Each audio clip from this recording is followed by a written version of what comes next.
this. There we go. The Subcommittee on Federal Lands will come to order. Without objection, the chair is authorized to declare a recess of the subcommittee at any time. The subcommittee is meeting today to consider 6 bills: H.R. 34 by Representative Gosar, H.R. 1329, Representative Malliotakis, H.R. 3553, Representative Min, H.R. 5478, Representative Moore of Utah, H.R. 5911, sponsored by Representative Hurd, and S282, sponsored by Senator King. We're good there? We're good? Okay. I ask unanimous consent that the following members be allowed to participate in today's hearing from the dais.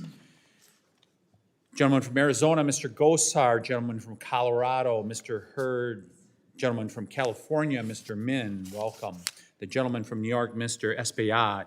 The gentlelady from New York, Ms. Malliotakis. And the gentleman from Utah, Mr. Moore. Without objection, so ordered. Under Committee Rule 4F, any oral opening statements at hearings are limited to the chairman and the ranking minority member. I therefore ask unanimous consent that all other members' opening statements be made part of the hearing record if they are submitted in accordance with Committee Rule 3, Parent O. Without objection, so ordered.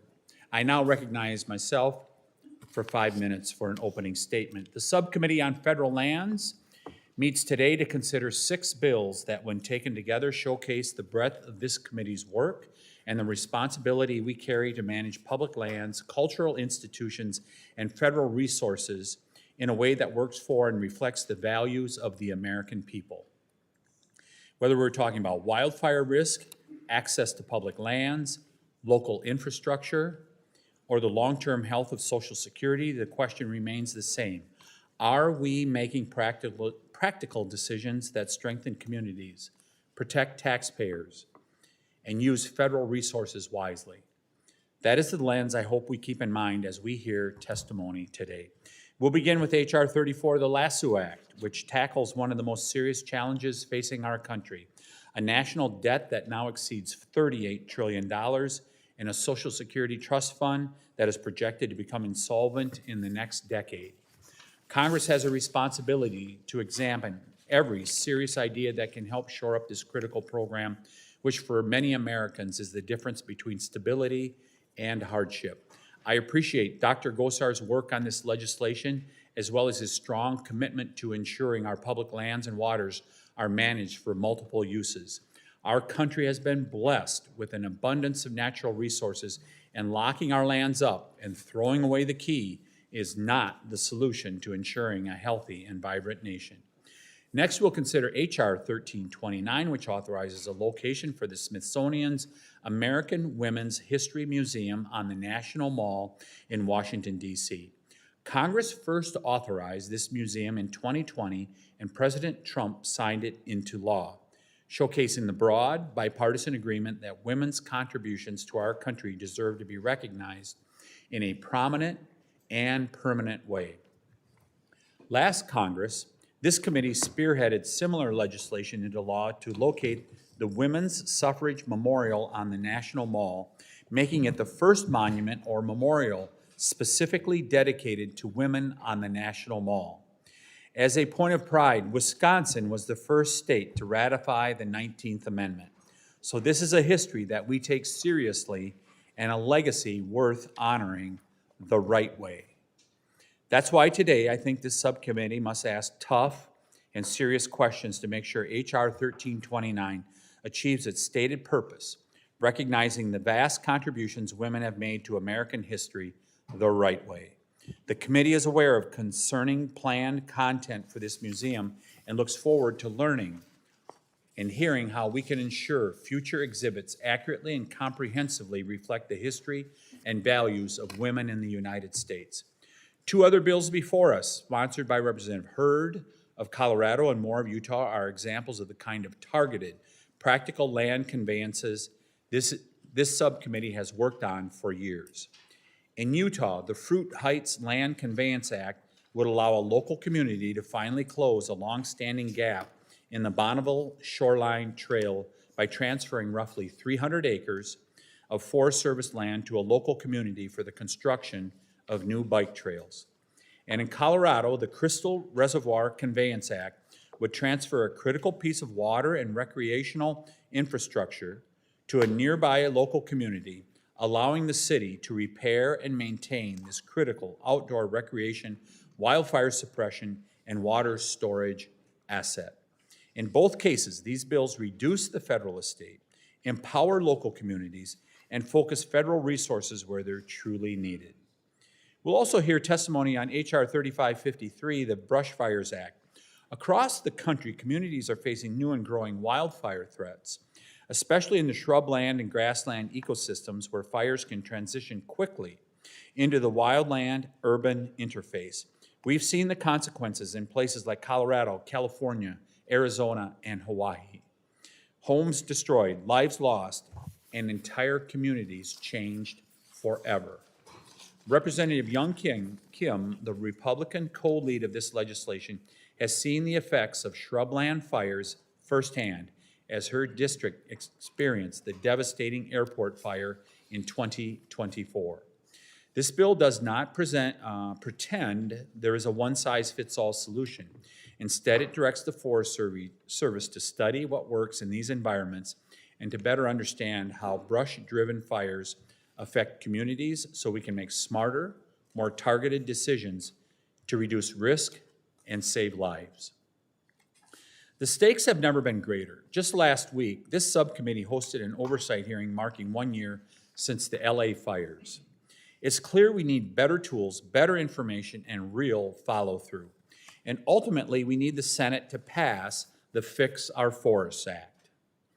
Finally, we will consider S-282, the Katahdin Woods and Waters National Monument Access Act.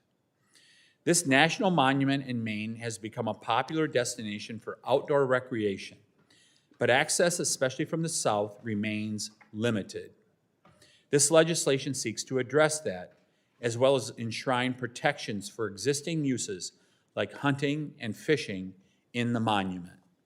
Taken together, today's bills reflect what this subcommittee should be focused on: solving problems, cutting unnecessary bureaucracy, improving access to public lands, and being better stewards of both taxpayer dollars and America's natural resources. I want to thank our witnesses for being here today, and I look forward to hearing their testimony. With that, I yield back, and I now recognize the chairman, or the subcommittee. Don't get it. The ranking member of the full committee, Mr. Huffman. Thank you very much. Welcome for your opening statement. Mr. Chairman, well, you piqued my interest a moment ago because it's the first time, I think, in this Congress I've heard my Republican friends say they wanted to dig into some oversight, ask some hard questions. But it's not about anything that the Trump administration is doing. It's not about this crazy MAGA cultural revolution that's being imposed on the Park Service and the Smithsonian and others to rewrite our history and whitewash out all the unpleasant parts. It's about a bill involving women's history to make sure, we'll see, but presumably to make sure it's not too woke. Make sure they're not going to tell the full story of women's history. I have a suggestion, folks. How about we just let the Smithsonian and the Park Service and the other folks tell the truth? How about the truth? And let's just live with the complexity of that truth. Because there is a saying that kind of sprang up, became popular following World War II. Those who fail to learn from history are doomed to repeat it. And it's pretty horrifying that some of the things that the world endured during that very time frame are repeating right here in this dark, dark moment that we are living through. Militarized federal forces are terrorizing communities as we speak, carting families away to detention centers, murdering people who stand up for their neighbors. Journalists are getting arrested for telling the truth, and this administration is literally erasing history from the public record. Our national parks and museums are where we bring our children to learn where we came from. They are where we go to understand the full story of our country, the good and the difficult, the triumphs and the struggles that our nation has progressed through. For over 100 years, the National Park Service has told America's stories, and not just the happy ones, The Park Service's Organic Act clearly states that the agency must, quote, "conserve the scenery and the natural and historic objects by such means as will leave them unimpaired for the enjoyment of future generations." That mission is under attack right now. I need my colleagues to understand what we are witnessing. This administration is conducting a purge, a systematic campaign to erase Black history, Indigenous history, LGBTQ history, even the scientific basis of climate change from our public lands and our national park system. In Philadelphia, park workers were forced to rip down the exhibit honoring the 9 people that George Washington enslaved at the president's house, gone, and that was 2 weeks before Black History Month. At Harper's Ferry, they removed materials about John Brown's stand against slavery. Just this past Friday, the anniversary of the day in 1963 that NAACP leader Medgar Evers was shot and killed by a self-described racist, reports emerged that the administration will remove mention of racism from the Medgar Evers National Monument in Jackson, Mississippi, a monument that President Trump himself designated in his first term. I'd like to ask unanimous consent, Mr. Chairman, to enter into the record an article from Mississippi Today about the administration's planned changes at this monument. Without objection. Thank you. The administration posted signs at parks asking visitors to report anything, quote, negative about Americans. They want you to turn in a park ranger or a docent for actually teaching history, for telling the truth. This is unrecognizable. This is a MAGA cultural revolution that Chairman Mao would certainly appreciate, but not anyone who truly loves this country. And the executive order driving all this calls our museums oppressive for teaching about slavery. And this executive order gives J.D. Vance, our vice president, the power now to purge any exhibit that he personally thinks is ideologically impure. The guy who called Renee Good a domestic terrorist is now in charge of deciding what parts of our history we're allowed to talk about. I'm glad the Smithsonian is here testifying today, because I have a lot of questions about how they're interpreting President Trump's demands to sanitize history. Reports that artifacts are being removed from the National Museum of African American History are deeply concerning, but they're sadly right in line with everything else the administration is doing in its culture war. Every day that I'm in Washington, I witness families traveling from across the country to be here and experience the museums and the monuments that tell the story of our country. Millions of American families do that every year.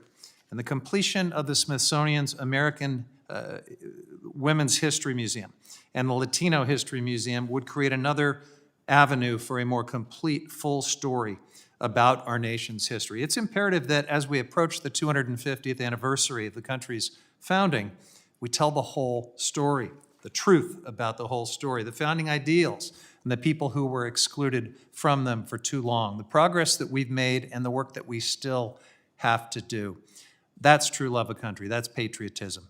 Our parks and museums should hold all of our history, the full record, not just the parts that are comfortable, not just the parts selected by politicians who are scared of what people might think, because you can't build the future on a lie. Truth is not dangerous.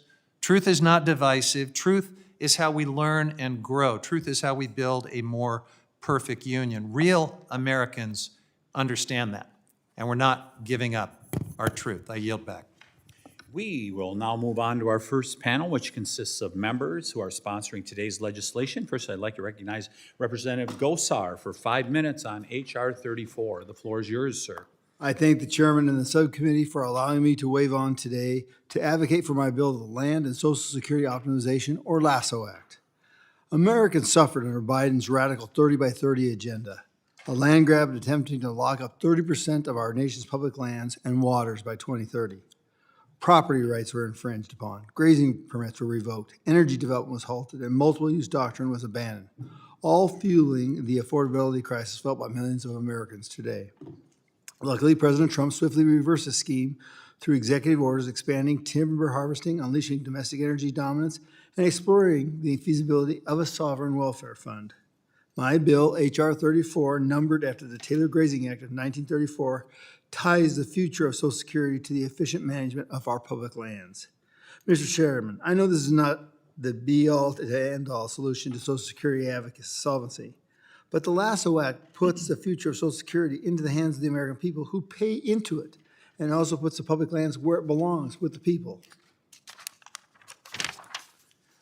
White-collar bureaucrats in Washington, D.C. have failed to secure the future of American Social Security, leaving it vulnerable to rampant abuse and potential insolvency. Instead, the Lasso Act puts hardworking Americans in the driver's seat by reinforcing the multiple-use doctrine of the Federal Land Policy and Management Act of 1976 to bolster the Old Age and Survivors Insurance Trust Fund, or Social Security, which pays the Social Security benefits of retired workers and their dependents.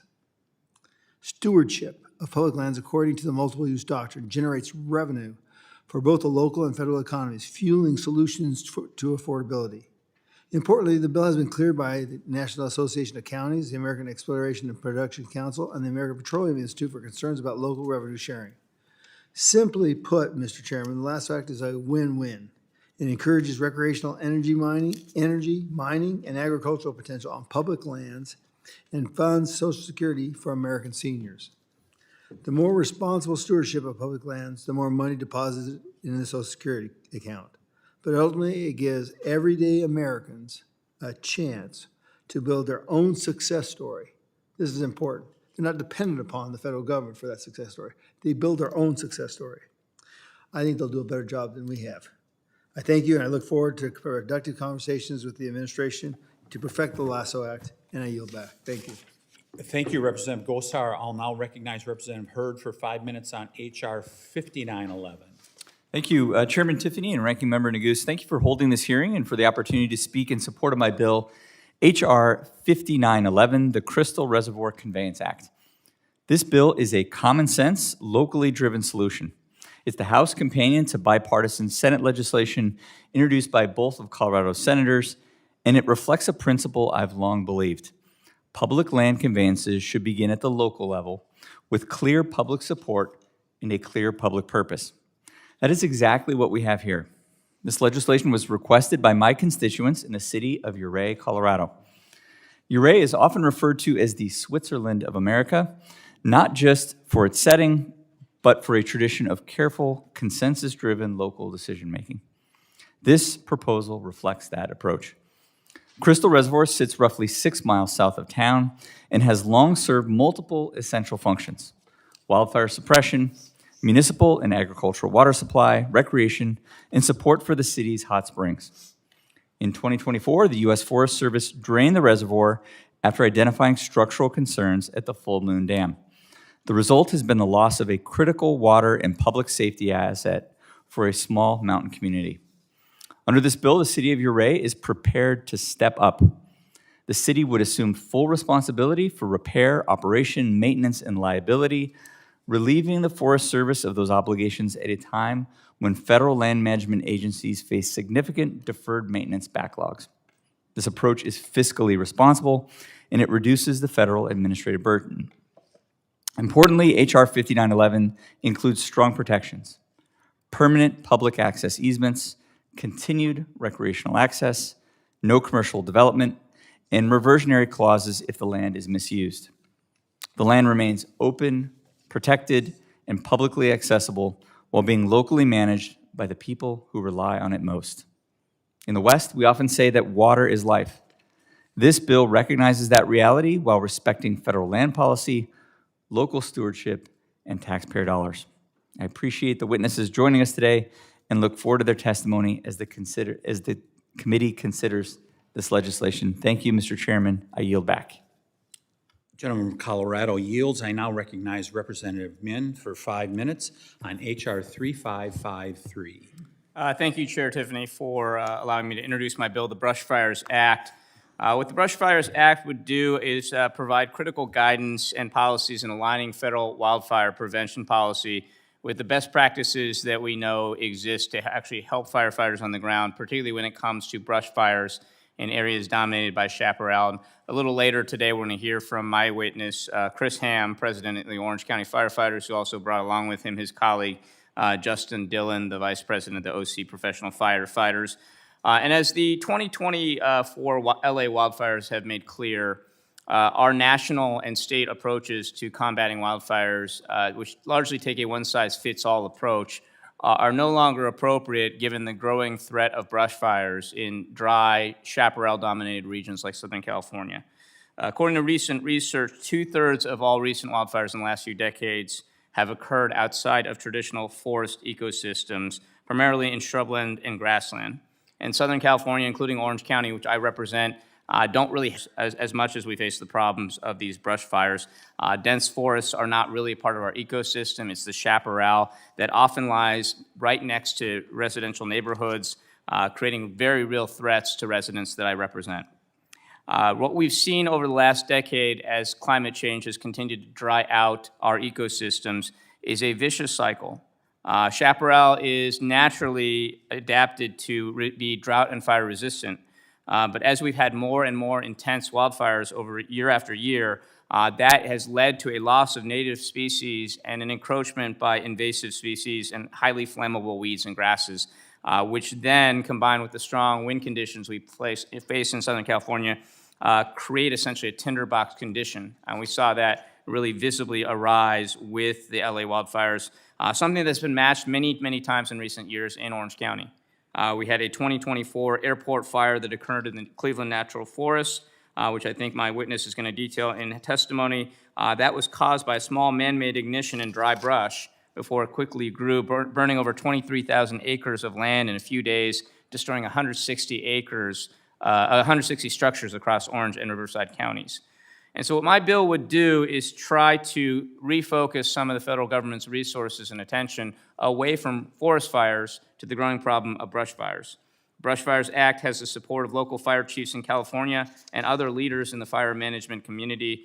And what it would do is direct the U.S. Forest Service to conduct a comprehensive evaluation of its fire prevention practices in shrubland ecosystems, from the effectiveness of existing fuel treatments to protocols to reduce accidental man-made ignitions. It would also require the Forest Service to report to Congress and the public on its findings, clearly identify best practices that land managers and fire officials can take advantage of, and evaluate ways it can enhance collaboration with regional partners on wildfire resilience. And with that, I want to thank Chair Tiffany. I want to thank my witness, Mr. Ham, Ranking Member Neguse, for the opportunity to speak on my bill. I look forward to presenting, and I hope you will consider supporting my bill. I yield back. Gentleman from California yields. I now recognize Representative Malliotakis for 5 minutes on H.R. 1329. Thank you, Chairman Tiffany, Ranking Member Neguse, and distinguished members of the subcommittee. Thank you for the opportunity to testify today in support of H.R. 1329, the Smithsonian American Women's History Museum Act. I'm here because of one simple fact. The Smithsonian Institution has 21 museums, 11 of them right here in the National Mall. Not one of them is dedicated to the history of American women. This bill fixes that, and it finishes what Congress started on a bipartisan basis 5 years ago. In 2020, a Republican president and a Democratic Congress came together to authorize the creation of this museum. President Trump signed the law, and he has continued to champion this effort. At the White House last March, he expressed his support for a big, beautiful museum and told us that he would back it 100%. That kind of top-to-bottom bipartisan commitment is rare in Washington, and it tells you something about how important this project is. The numbers speak for themselves. H.R. 1329 has over 225 co-sponsors, more than enough to pass in our chamber. Over 100 of them are Republicans, and the support spans the Republican Study Committee, the Main Street Caucus, the Freedom Caucus, and it is a priority of the GOP Women's Caucus. On the other side of the aisle, the support is just as deep. This is not a bill that splits along party lines. It is actually endorsed by the Bipartisan Problem Solvers Caucus, and more than half of the committee members on this committee are sponsors. I ask that my colleagues not politicize this museum because it is so important for our country's future, for young people to understand the role that women have played in our history, and that it has such broad support. It is something that actually unites us across the political spectrum. And it's because of the amazing women we seek to honor. Betsy Ross, stitching a flag for a brand new nation. Harriet Tubman, risking her life on the Underground Railroad. Susan B. Anthony and the suffragists who fought so that women could vote. As you mentioned, Chairman, your state of Wisconsin, the first to ratify the 19th Amendment. Jeanette Rankin of Montana, the first woman elected to Congress. Nellie Taylor Ross of Wyoming, the first woman elected a governor. Utah's Martha Hughes Cannon, America's first female state senator. Antonio Coelho Novella of Puerto Rico, the first woman to serve as a U.S. Surgeon General championing women's health and AIDS research. Sally Ride of California, breaking Earth's gravity as the first American woman in space. Oregon's Lola Baldwin, the nation's first policewoman, and Oregon's Stacey Allison, the first American woman to summit Mount Everest. And let's not forget, of course, the Rosie the Riveters, the millions of women who stepped into factories during World War II, and the Black Angels from my district, who were courageous nurses who helped find the cure for tuberculosis. And think about the millions of women whose names we do not know, the pioneer wives, the Gold Star mothers, the military service women, and the teachers and nurses who built families, communities, and this nation. It's exactly why we need this museum. And at its core, the museum celebrates American achievement and it is patriotic history, plain and simple. I also want to assure the subcommittee that the bill was put together with great care to make sure it is done the right way. The legislation requires a nonpartisan advisory council to review exhibits and ensure that the museum accurately represents the varied cultures, histories, and political viewpoints of women across America. It mandates biennial reports to Congress so that you will always have the oversight of how the museum is developed and curated.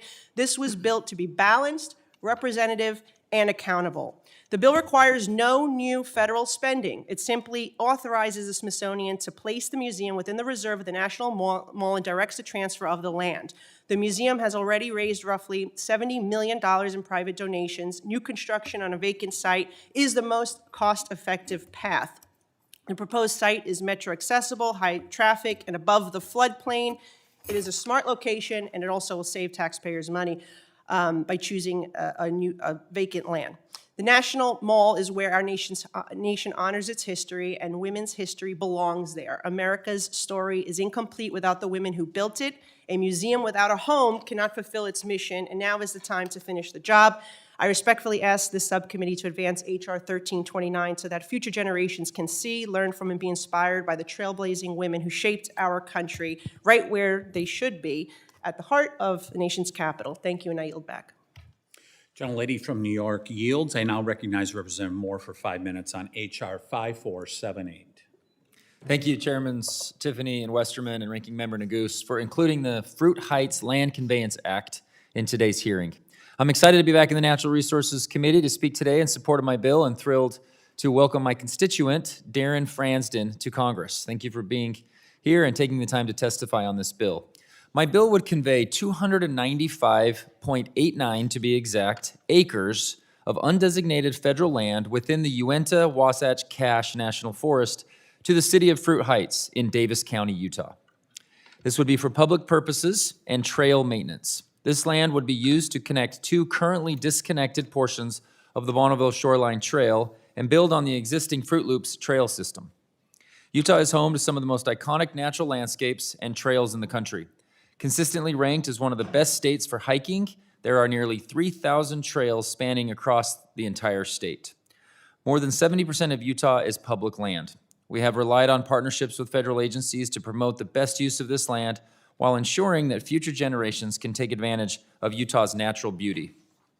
While in many cases these partnerships have been strong, there are scenarios like this where I believe local control makes more sense, particularly when the land borders a city or when the city may be in a better position to keep up with maintenance needs. The effort for this conveyance began when former Fruit Heights Mayor John Pullman approached me to find a solution that would maximize access to the trail system and be most beneficial for both the land and nearby residents. For years, the city and its surrounding communities have attempted to work with the U.S. Forest Service to improve and expand trail networks on this land. Difficulties have arisen in providing the necessary maintenance for the heavy trail use in the area. This has greatly decreased its overall quality and has further disrupted the natural vegetation. Many local leaders and organizations have communicated that because of its current state, several unofficial trails have been created, making it profoundly confusing and very difficult to navigate. To be crystal clear, this bill has nothing to do with additional development in and around Fruit Heights. It is solely about ensuring recreational opportunities in the Fruit Heights area. This bill includes language requiring the land only be used for public purposes. If the city breaks that promise or attempts to break that promise, the 295 acres would be returned to the federal government. That said, I'm confident in the city's ability to be good stewards over this land, and I do not anticipate this becoming an issue whatsoever. I'd like to thank Congresswoman Malloy for being an original co-sponsor of this bill. I'm grateful to the Wasatch Front 100-mile endurance run, Utah Department of Natural Resources, Trails Foundation of Northern Utah, the mayors of Kaysville, Farmington City, Utah, and Bikers Edge Company who voiced their support conveying this land and asked for unanimous consent to enter their letters of support into the record. Without objection. Thank you, Mr. Chairman. And thank you again, Mr. Franzen, for being here and for all you do for the Fruit Heights community. With that, I yield back the balance of my time. Gentleman from Utah yields, and we will move on to our second panel. Let me remind our witnesses that under committee rules, you must limit your oral statement to 5 minutes, but your entire statement will appear in the hearing record. To begin your testimony, please press the on button on the microphone. We use timing lights. When you begin, the light will turn green. At the end of 5 minutes, the light will turn red, and I will ask you to please complete your statement. First, I'd like to introduce Dr. David Lytle, Deputy Chief of Research and Development at the United States Forest Service. Dr. Lytle, you are recognized for 5 minutes. Good afternoon, Chairman Tiffany, Ranking Member Huffman, and the members of the subcommittee. Thank you for the opportunity to present the views of the Department of Agriculture on those bills today that have Forest Service equities. My name is David Lytle, and I serve as the Acting Deputy Chief for Fire and Aviation Management in the U.S. Forest Service. The 4 bills I'll be testifying on today address a range of issues, from the study of wildfire mitigation approaches in shrubland ecosystems to land conveyances to policy regarding retention and use of revenue generated on National Forest System lands. I'll discuss each of the 4 bills briefly and direct the committee to my written testimony for a more detailed explanation of the department's views on these matters. Starting with H.R. 3553, the Building Resiliency and Understanding of Shrublands to Halt Fires Act, or the Brush Fires Act. The bill would direct the Forest Service to study how effective current wildfire mitigation strategies are in shrubland ecosystems, including impacts on nearby communities, with the goal of identifying strategies that would be effective in reducing wildfire risk and damage in and around shrubland ecosystems. The bill also requires the agency to produce a report to Congress summarizing findings and offering actionable recommendations. The report would include best practices, knowledge gaps, and identification of administrative and operational limitations.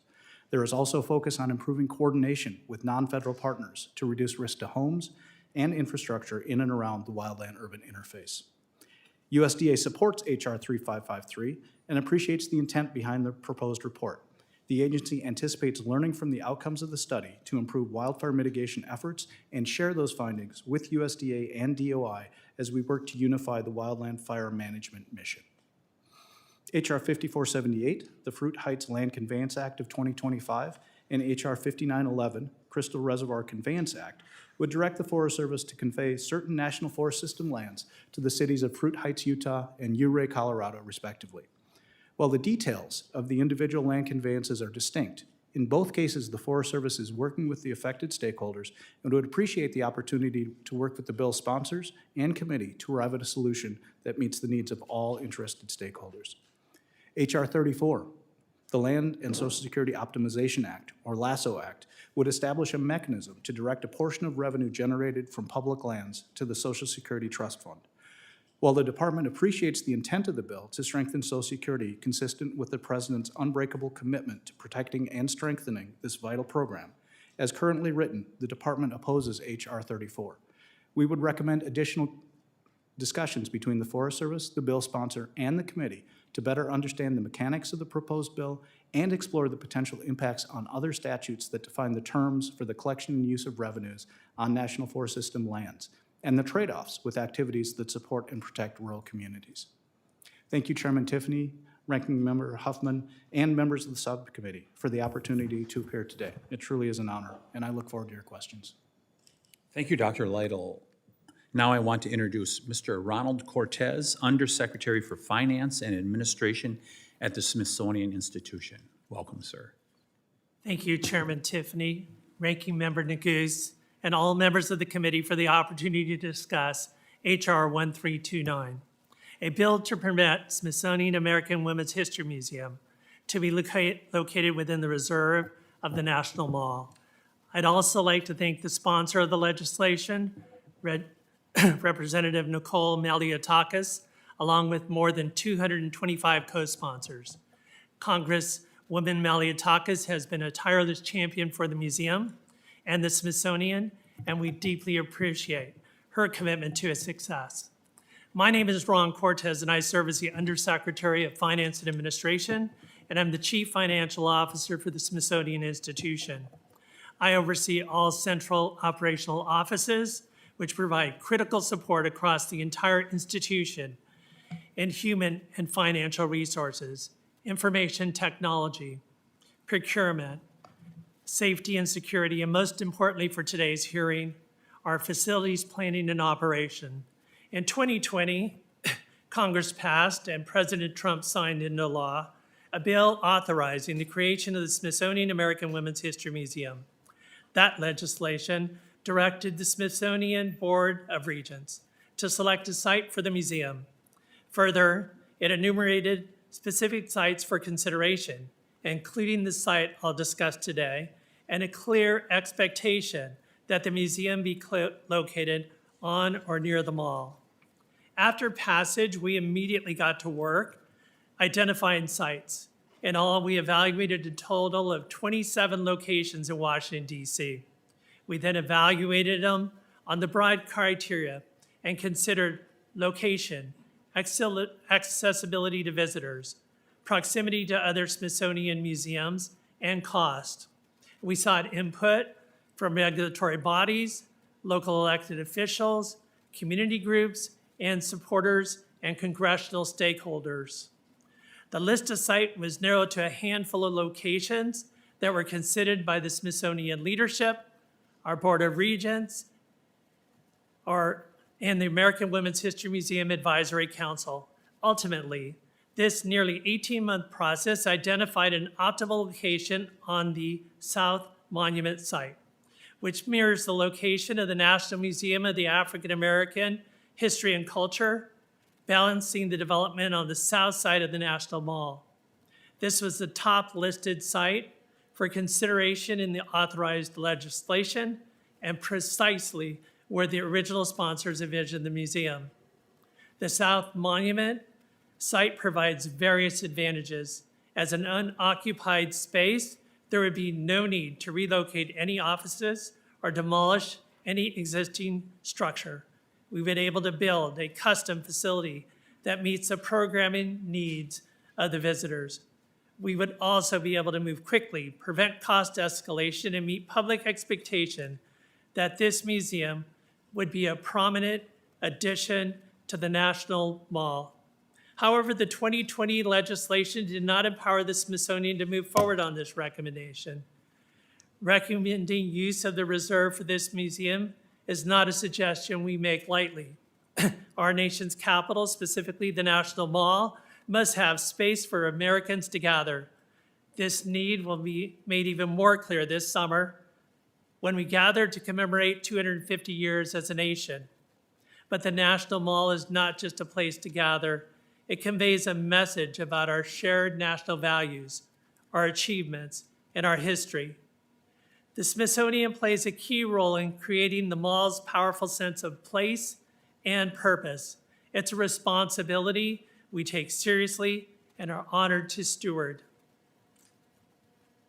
This museum is a public-private partnership, with the Smithsonian coming to raise half the funds needed to construct it. And to date, this museum has raised over $71 million.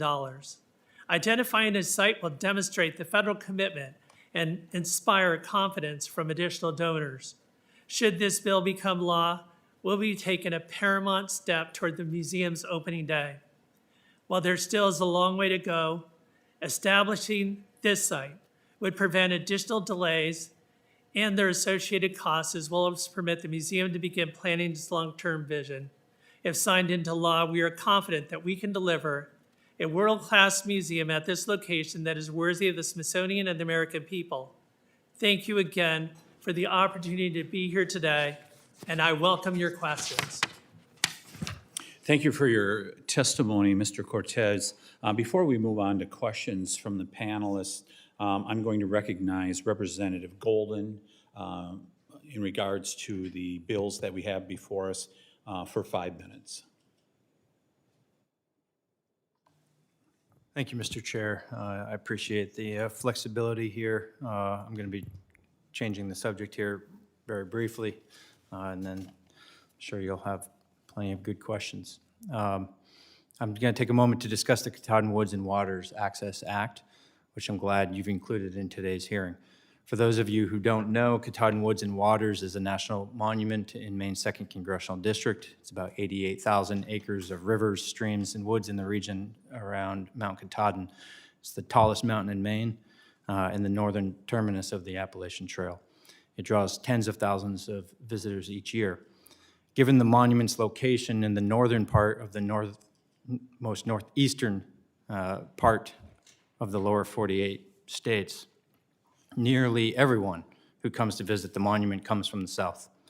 The largest communities in the monument's vicinity, Millinocket and East Millinocket, are also at its southern end, making them a natural gateway to Katahdin Woods and Waters.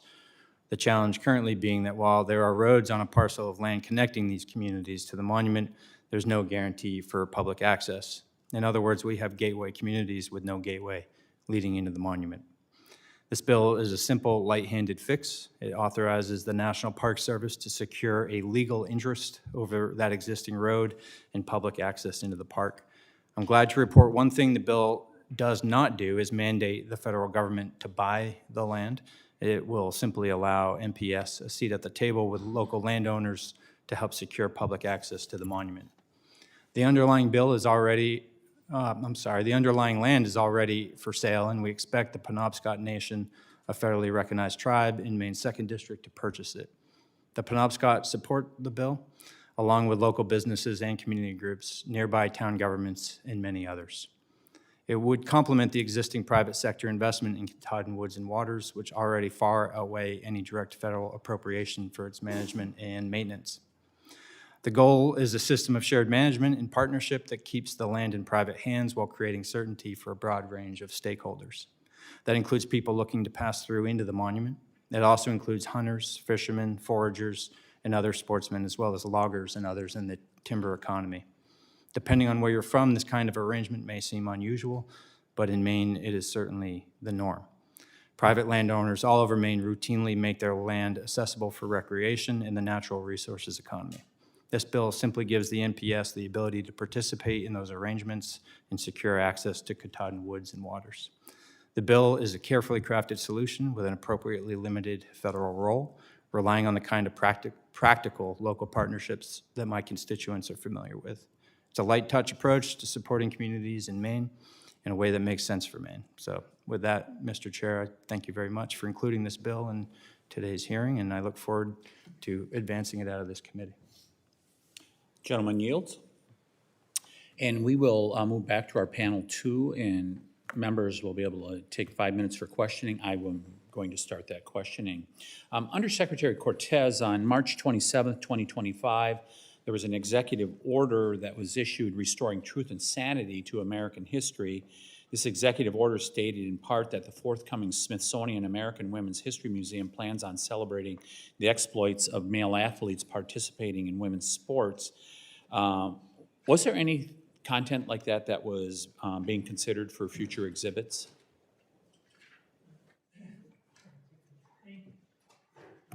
Thank you for that question. As I stated in my testimony, I'm the Undersecretary for Finance Administration, and my role has been in finding the site for this very important landmark institution and making sure we deliver a first-class facility that aligns with Congress' intent.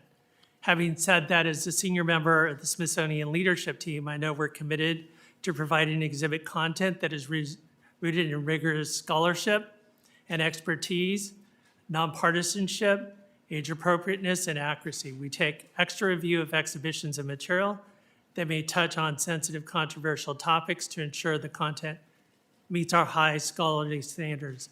I would be happy to arrange a visit or a meeting with one of my colleagues who was more expert on content issues for the Smithsonian. I take it, is there someone else that we should contact in regards to this issue?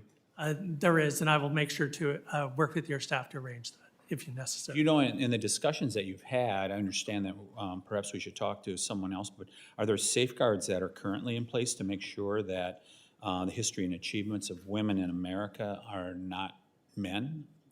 Do you have any safeguards like that in place? Again, I will respond with that by saying my professional expertise is with finance administration and citing this museum, and I would be happy to refer any questions in that regard to the experts at the Smithsonian who could answer those questions. Yeah, if you'll share with us who we should contact in regards to that, that would be greatly appreciated. Absolutely. Chief Lytle, why are we not able to find an administrative answer to this concern in regards to the Bonneville Shoreline Trail? Why are we not able to get an administrative agreement on this rather than having to bring a bill forward in order to do this? Chairman Tiffany, thank you for the question. We have been working with Davis County as well as with the city of Fruit Heights to develop the trail plan through the parcel that is of interest, as well as a couple of bridges that are important to connect the trail through this 5-mile parcel. We continue to engage with the city, including last week when we met to talk about the progress that we had been making.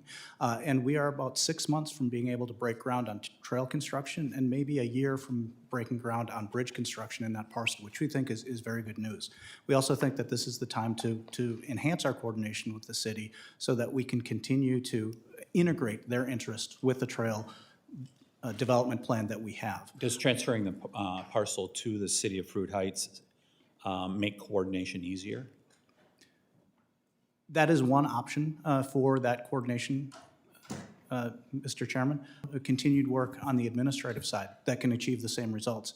And we would like to continue to coordinate with the bill sponsor, with the city, with the county, with this committee to make sure that we have the most expedient way to move forward. Yeah, we really hope that you can expedite that process administratively so that this can be accomplished. Sounds like it's a good project. I yield the balance of my time, and I now recognize Ms. Randall for 5 minutes of questioning. Thank you so much, Mr. Chair. I'm so glad that we are here discussing my colleague from New York's legislation to move forward the Smithsonian American Women's National History Museum, a project that has been years in the making. But I am disappointed, Mr. Chair, that we're not simultaneously considering Rep. Malliotakis's legislation to do the same for the National Museum of the American Latino, despite both of these museums being established by Congress at the same time. Earlier this morning, in the Oversight and Investigation Subcommittee, we had a similar conversation about the whitewashing of American history happening under this administration. And as I think many people watched on TV, Benito Antonio Martinez Acacio put it so beautifully in his Super Bowl halftime performance, "Together we are America." And as una Latina orgullosa, seeing my culture, boda y barrios, a wedding, and neighborhoods, niños y trabajadores, kids running around and workers in sugarcane fields and fixing power lines, reflected on one of the biggest stages in the country, was a reminder of exactly why the National Museum of the American Latino matters so much. For every brown kid that flies across the country to visit DC and see our museums, it's important for them to see themselves and their contributions to our country highlighted. I want to shift gears and talk to Deputy Chief Lytle about wildfires. The Pacific Northwest, my district included, has seen historic and devastating wildfires over the past decade. And just last year, for months, firefighters fought the Bear Gulch wildfire, which at its peak was over 20,000 acres and was the largest wildfire on the Olympic Peninsula since 1951. The Forest Service partnered with federal, state, county, tribal, and local entities to prioritize public safety and protect critical values. And my district is home to 12 federally recognized tribal nations who have developed deep ecological knowledge of fire management and landscape health, not just recently, but over millennia. And I'm so grateful to those local tribal leaders for their partnership and collaboration in fighting wildfires like Bear Gulch. And I'd like to see the federal government proactively working with tribes on how best to steward our forests and prevent wildfires as well. The Bipartisan Wildfire Commission report recommended that Congress provide the Forest Service with standalone authorities to enter into co-management agreements with tribes. And just a few weeks ago, GAO released a report recommending Congress pass additional and expanded collaboration and co-management authorities so that we can strengthen land management agreement with tribes. Dr. Lytle, would the creation of new tools for tribal co-management help address the wildfire crisis, in your opinion? Thank you for the question, Congresswoman. Excuse me. We share the same values that working with our tribal partners, bringing their experience, their knowledge, their interests to the questions of resource management are very important. And we work through a number of tools that we already have to do that. Good Neighbor Authority, Shared Stewardship, Tribal Forest Protection Act, 638 Authority. All of those tools we make use of and we continue to grow because we see the importance of engaging with our tribal communities. Should Congress choose to provide us with additional authorities, we will certainly take full advantage of those. Thank you for that very diplomatic response. I yield the balance of my time, Mr. Chair. Gentlelady yields. I now recognize the gentleman from Idaho for 5 minutes. Thank you, Mr. Chairman. And first of all, thank you to the panel for being here and for your testimony today. This is always an education for us. My first question is for Mr. Lytle, has to do with the Brush Fires Act. In my home state of Idaho, we're not immune or a stranger to wildfires, and that's pretty well known, I think. Just as an example to set the stage for this question, in 2024, we had just under 1,500 different fires and about 1 million acres, and unfortunately, that's not uncommon in our state. Very similar to my colleague from Utah, we've got about the same percentage of land mass that is federally managed and a lot of very similar challenges. But in regard to the Brush Fires Act, can you provide a percentage of, in your mind, what percentage of wildfires occur on Forest Service shrublands? Do you have any idea what that might be? Congressman, thank you for the question. I don't have that specific information, but I'm sure that my team can provide that to you. Okay, and that would be helpful. In that regard, what's the challenges that has prevented the Forest Service from addressing some of those fires in the past or doing so optimally? What's some of the challenges? Yeah, again, thank you for the question. There's something on the order of 350 million acres of shrublands in the U.S., and most of those are in western U.S. And they provide different challenges for fire management and wildland fire risk reduction than do forest ecosystems. They respond differently to wildfire. The tools that we have are not as durable on shrubland ecosystems, meaning that they recover from those treatments more quickly, and so we have to go back and continue to work in those lands to mitigate fire risk on an ongoing basis. But we also have different tools that we can use. Grazing, targeted grazing, for instance, is a tool that we can use in shrubland ecosystems that we can't use as effectively in forest ecosystems. And so there is an ongoing challenge that we have in managing those ecosystems to mitigate fire risk. But we are working to protect communities, to protect lives, to protect property with those activities in shrublands as well as in forest lands. So you mentioned the different tactics and whatnot used for these fires. Could effective methods for fighting wildfire in shrublands be applied to other ecosystems? Congressman, I think the answer to that is yes, and the tools that we apply, the tactics that we apply are chosen by the local fire managers based on the conditions on the ground. And these are experienced teams, experienced individuals, and they're the ones who are making the decision on an ongoing basis. Is it common to share those strategies or strategize jointly with, like, for example, State Department of Lands and locals? Absolutely. Wildland fire response is an interagency, multi-agency endeavor. And we engage with the federal government, with our state partners, with tribes, with local governments to both mitigate risk and to suppress wildfires when they occur. Just for a future conversation, I think that's so important. You know, especially in the West where we have such a vast amount of these lands, if we're not leveraging the strengths of each other, we're not going to succeed in the management. So thank you for that. And I'm going to transition over. I've got about a minute left to Mr. Cortez. This is in regard to the Women's History Museum. The National Mall is one of the most recognizable, iconic areas in America. And I think this is great. But when the project like this comes along, how can we ensure that this museum and how it's laid out and where it's placed and all that honors the prestige associated with the potential location on that mall? How do we keep that iconic nature with new additions? Sir, thank you for that question. As noted in the testimony, we do not make the suggestion of building on the reserve lightly. If Congress were to enable this location, it would be our obligation to make the decision worthwhile.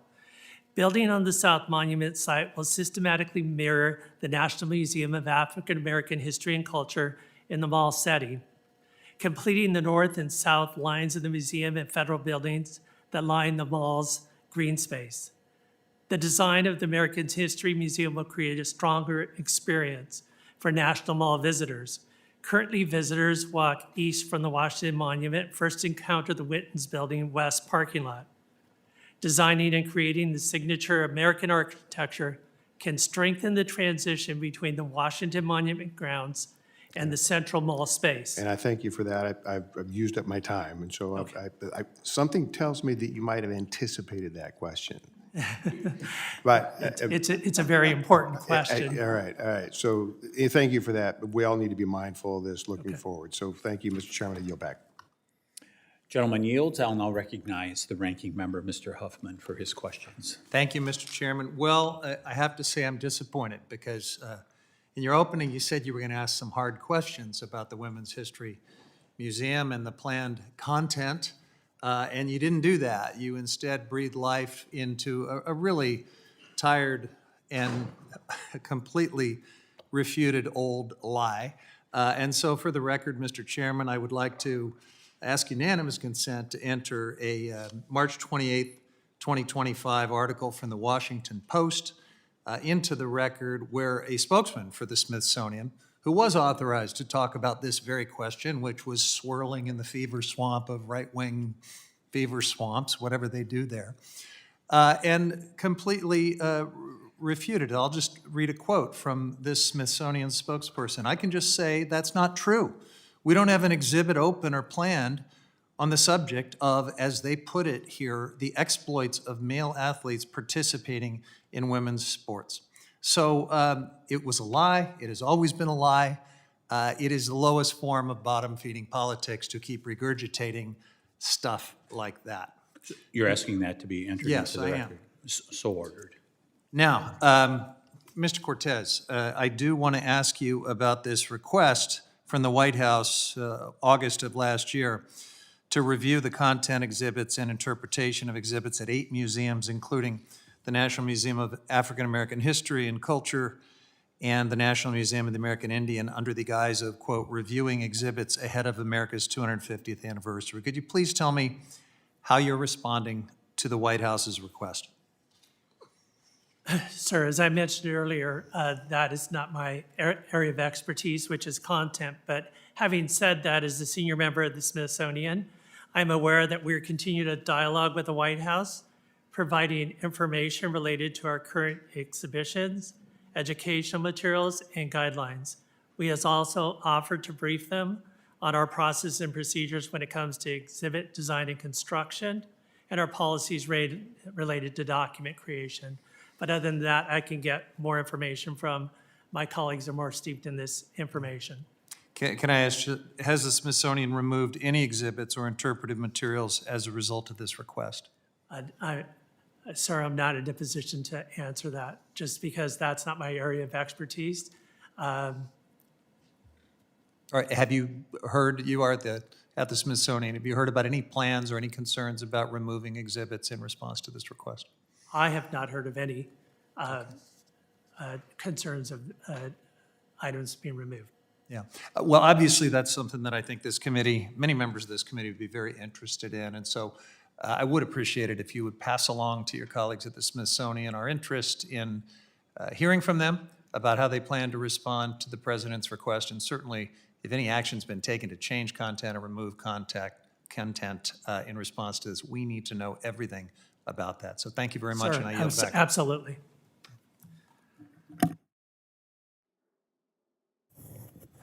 Gentleman yields? Is that correct? Okay. I'd like to recognize the gentleman from Minnesota for 5 minutes. Thank you very much.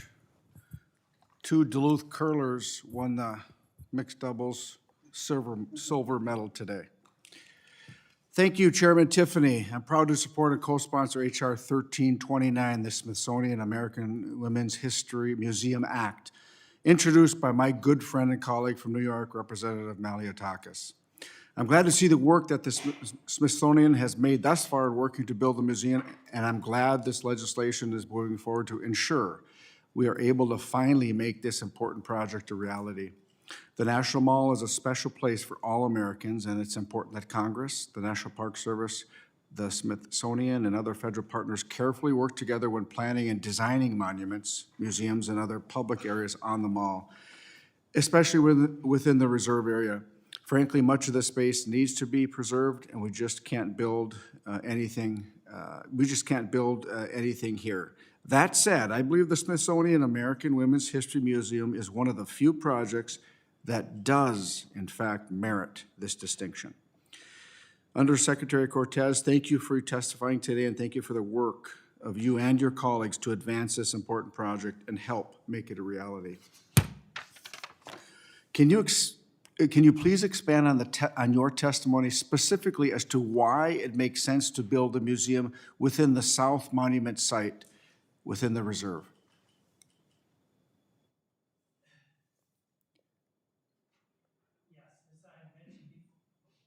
You prepared for that question too, didn't you? I'm prepared. That this is an important site.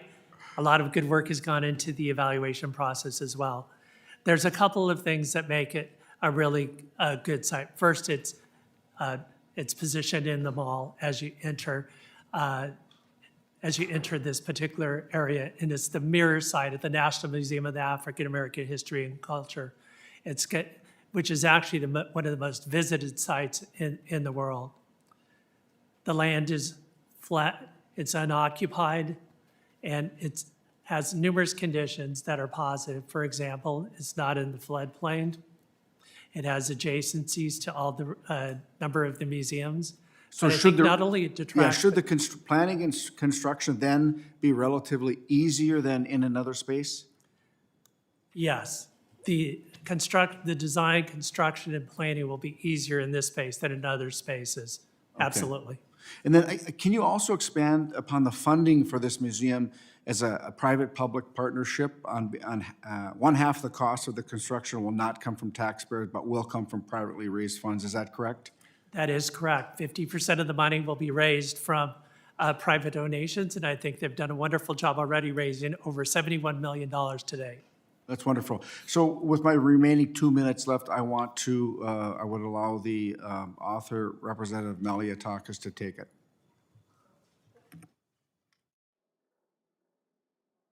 You could have gave me a heads up you're going to do that.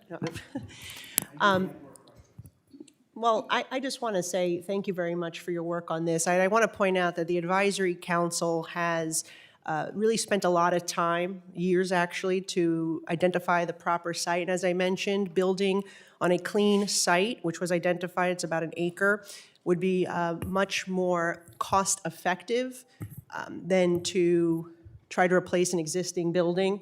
And is that so, Mr. Cortez, based on the evaluation of the Smithsonian? Representative Malliotakis, that is correct. It will be much cost-effective, and it'll actually be quicker to build, which will also save us money in the future. Wonderful.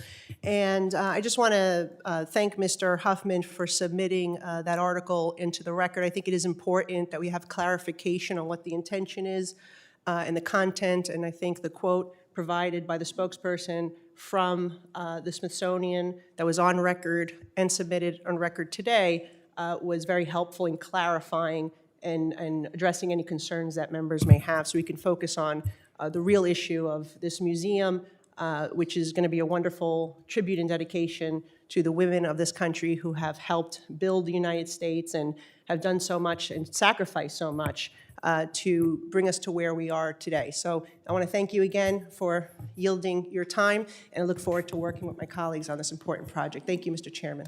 Thank you, Representative Malliotakis, for your hard work on this. This is really worth it, and I yield back. Gentleman yields. I now recognize Ms. Ledger Fernandez for her questioning. You have 5 minutes, ma'am. Well, thank you so very much, Mr. Chair, and thank you, Representative Malliotakis, for bringing this bill and for witnesses today. You know, and I'm like so many Americans who are lucky enough to be able to come to the mall and come to the Smithsonian museums. We love them, right? We love the way the galleries unlock the stories. They tell us of the struggles to get to space, the struggles that different peoples have encountered here. The gowns that the first ladies have worn. I can't wait till we have a gown that the first woman president has worn to inauguration. But you know, these are in fact stories. They're stories that are real, that are based on our history, but the best stories always have a protagonist, a struggle, and then how you overcame that struggle. It's the hero's journey. And that's why I think it's important that we allow the Smithsonian and the different museums that make up the Smithsonian to tell the stories from the perspective of is it the women? Is it the Native Americans? Is it what's happening in space? Because they are the ones who are best equipped.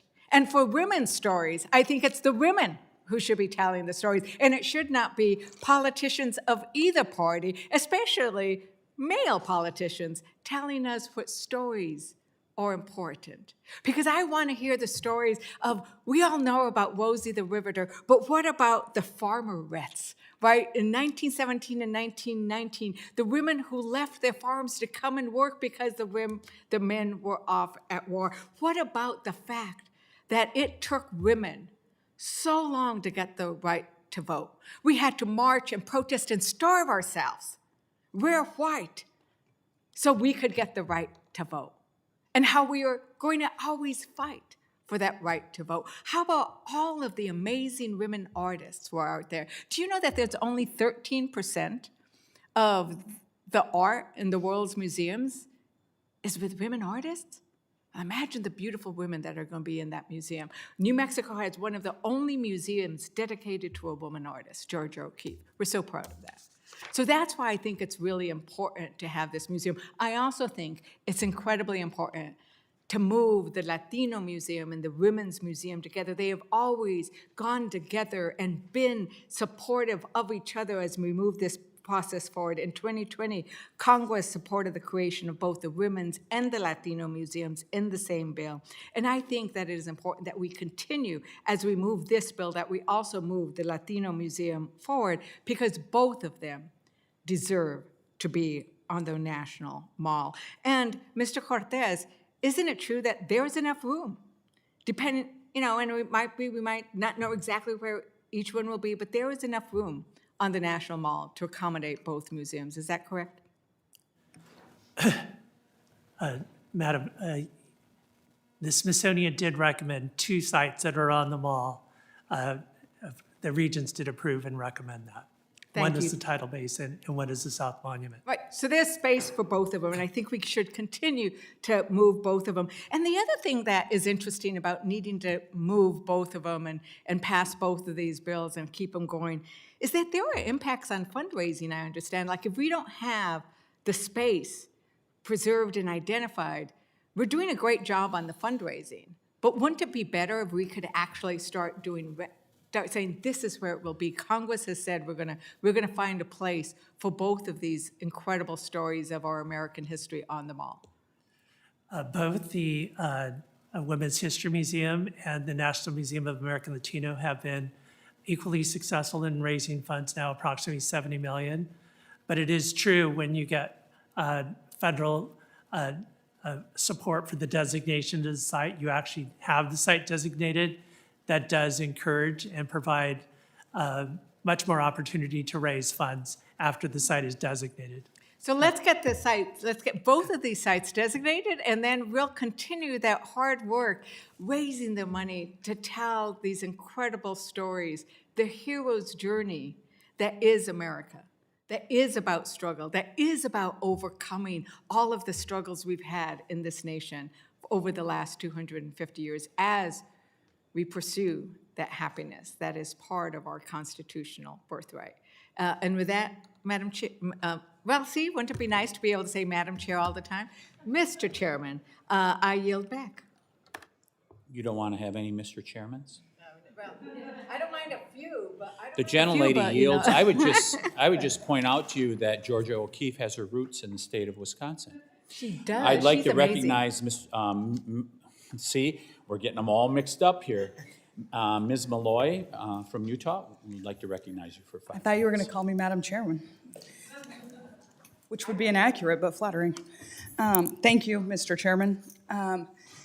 Mr. Lytle, I'm going to go over some legal truths that I know you know, but just to set the stage for the questions I want to ask you. So Congress has plenary jurisdiction over federal land, and Forest Service has delegated authority from Congress to manage national forests. And then we, Congress, have an obligation to oversee how the Forest Service uses that delegated authority. And this is the second hearing I've been in the last month where we've had an issue in Utah where a local entity in counties in Utah are trying to get something done on Forest Service land. And we've ended up having to write legislation to get it done. And then the Forest Service shows up at a hearing like this and says, we wish you would just wait and let it go through the administrative process.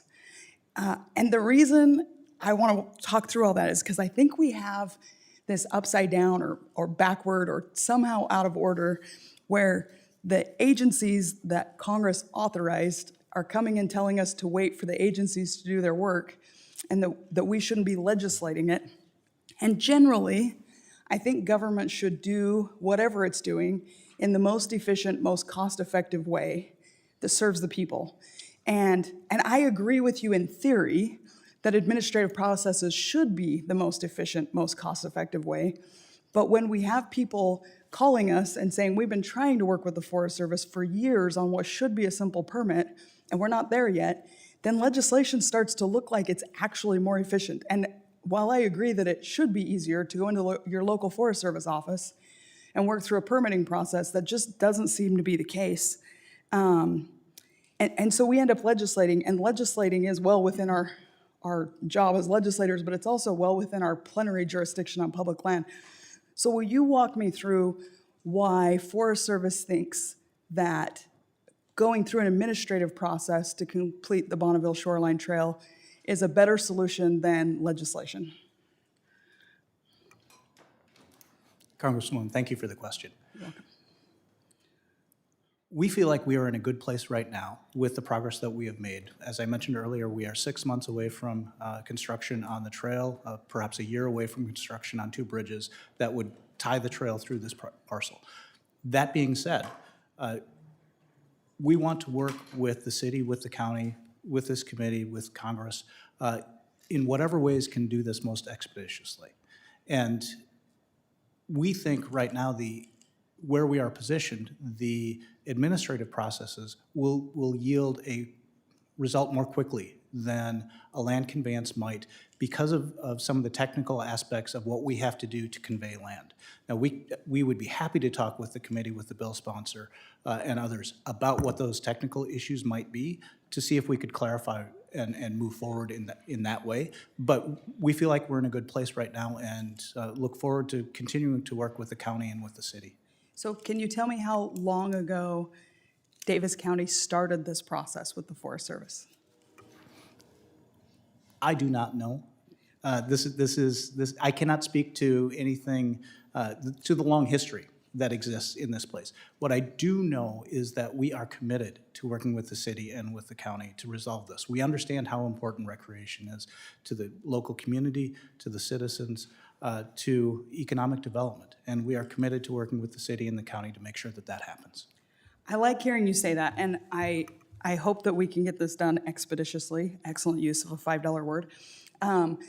But my notes say that it's been at least 3 years that the county's been trying to get this done. And this is creating access in an area that's mostly developed so that people can get out, enjoy the outdoors, get some exercise, enjoy the Forest Service and the land that's in their backyard. It just seems like we've got to come up with a better solution where doing these hearings about really simple permits isn't the most efficient way to solve problems. We created agencies to serve the people, and it seems like what we're getting is a lot of roadblocks and a lot of stalling. I mean, even your answer, which I think is an accurate and fair answer, is that if we do a conveyance, then there's more process that's going to take even longer. And the process is supposed to facilitate solutions, not be the reason we never get to solutions. And I see that I'm out of time. So with that, I will yield. But quickly, in 5 seconds, Mr. Cortez, I also support the idea of having a women's history museum.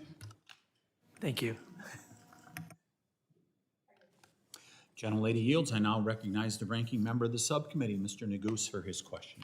Thank you, Mr. Chairman. Thank you to our witnesses, and of course, thank you to the members. And my apologies, thank you for indulging me as we have multiple committee proceedings today. But it is a pleasure and a privilege to be here and to continue doing our important work addressing the wildfire crisis. I'm grateful to my colleague, Representative Min from California, for his leadership on the Brush Fires Act, a vital step towards mitigating wildfire risk in sagebrush and ecosystems, requiring unique tools from other forested areas. Of course, I know we're also discussing today the bill led by Senator King of Maine to expand the Waters National Monument in Maine, supported by a wide variety of different stakeholders.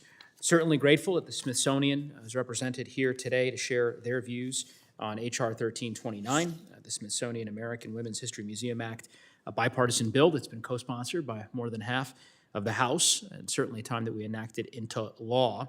I would be remiss if I didn't similarly urge consideration of H.R. 1330, the Smithsonian National Museum of the American Latino Act. These key institutions deserve prominent places on the National Mall to lift up stories that add to the incredible fabric of our country, especially important as we mark the 250th anniversary of this country.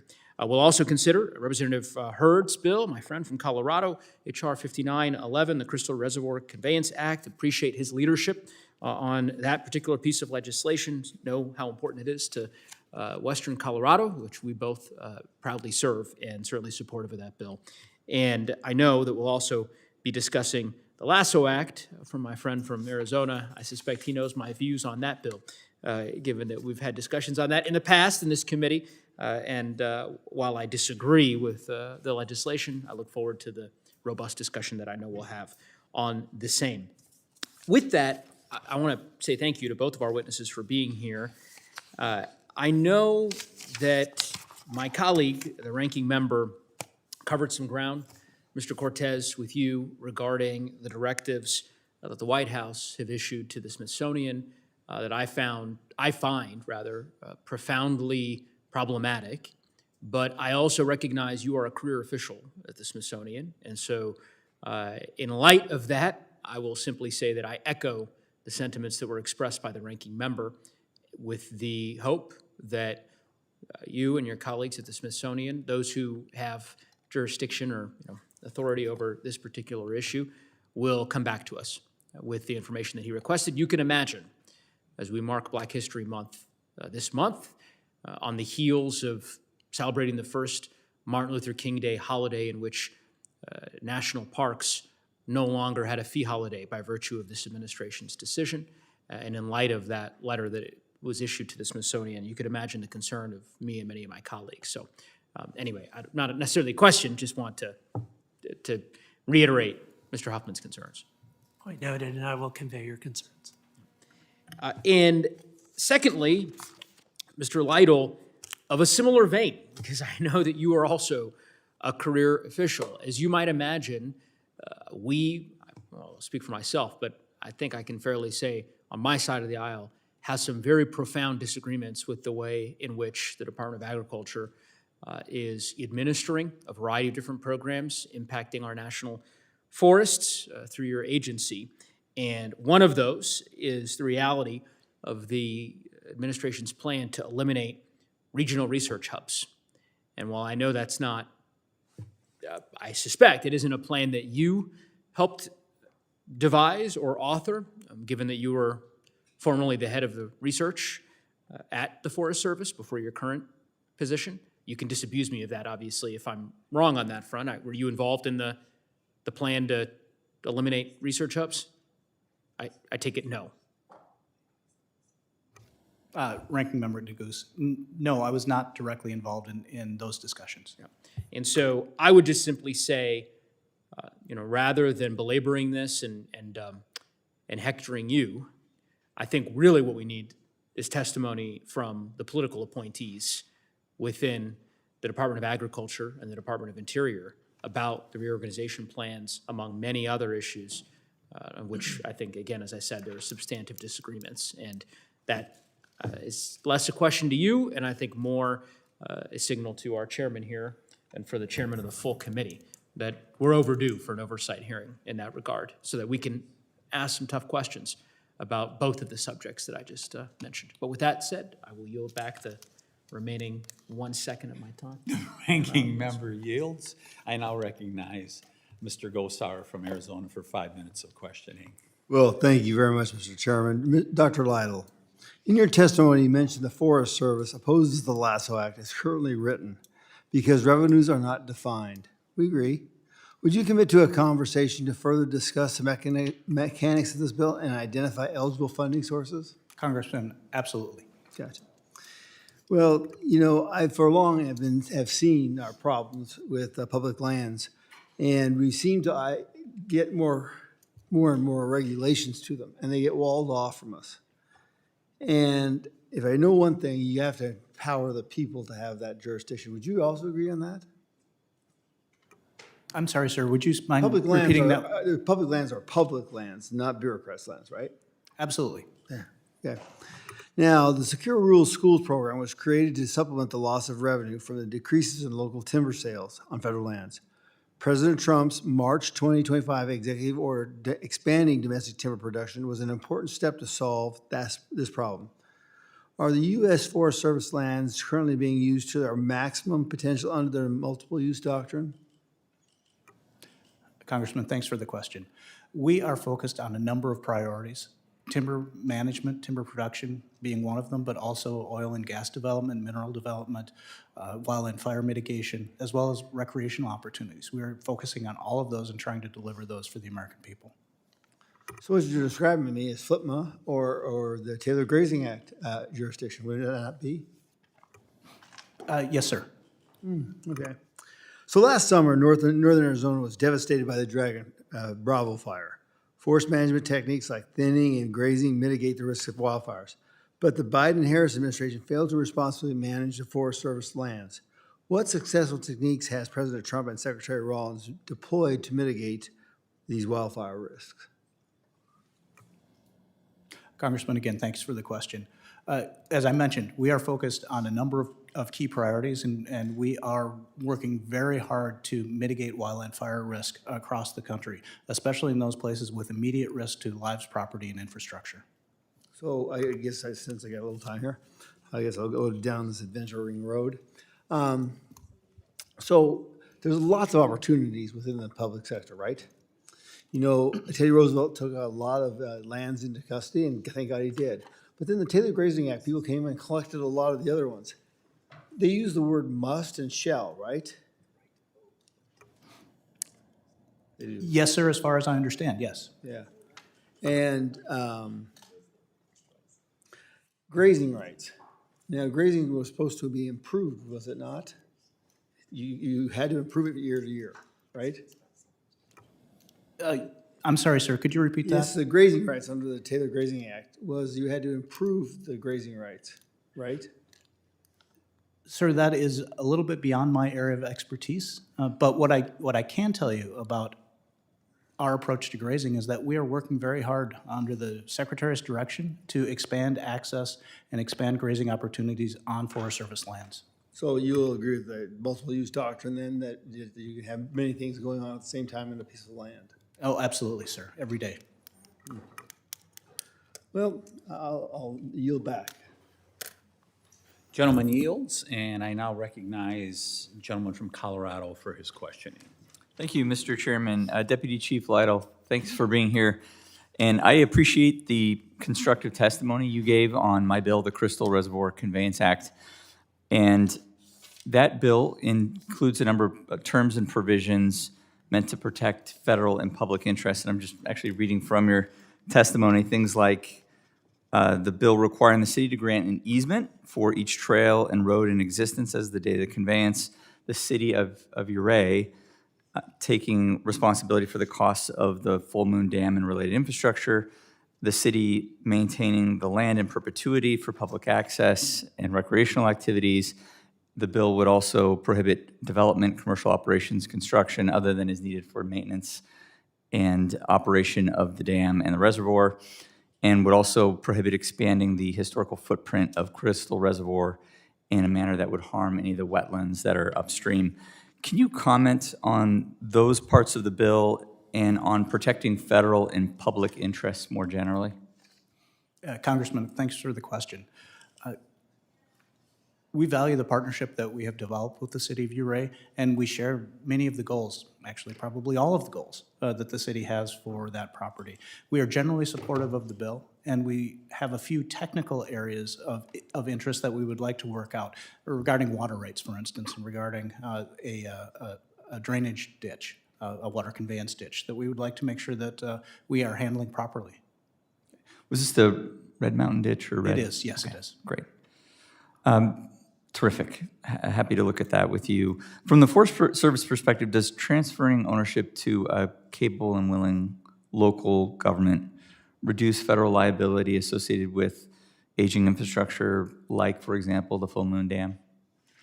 Congressman, in this case, absolutely. The Full Moon Dam, we know has some structural deficiencies that we are concerned about, which is why we opened the headgates. And we are very pleased that the city is willing to partner with us and take responsibility for that.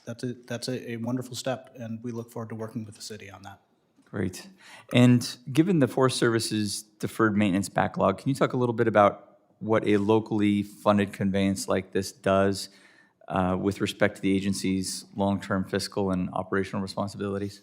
Congressman, you are correct that we have a substantial deferred maintenance backlog, and all of the public-private support that we can generate to help address those issues is welcomed. And this is one example of a public-public partnership that I think can really serve the public's good. Perfect. Thank you so much, Deputy Chief Lytle. With that, Mr. Chairman, I yield back. Gentleman yields. I now recognize the gentleman from Utah, Mr. Moore, for 5 minutes of questioning.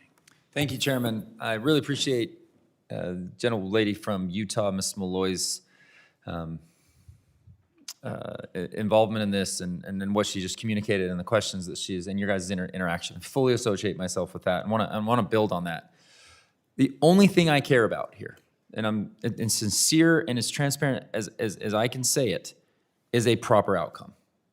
So that's all I care about. I want a proper outcome for my community, my constituents, in the area that I represent. We both actually share this county and care deeply that this gets handled.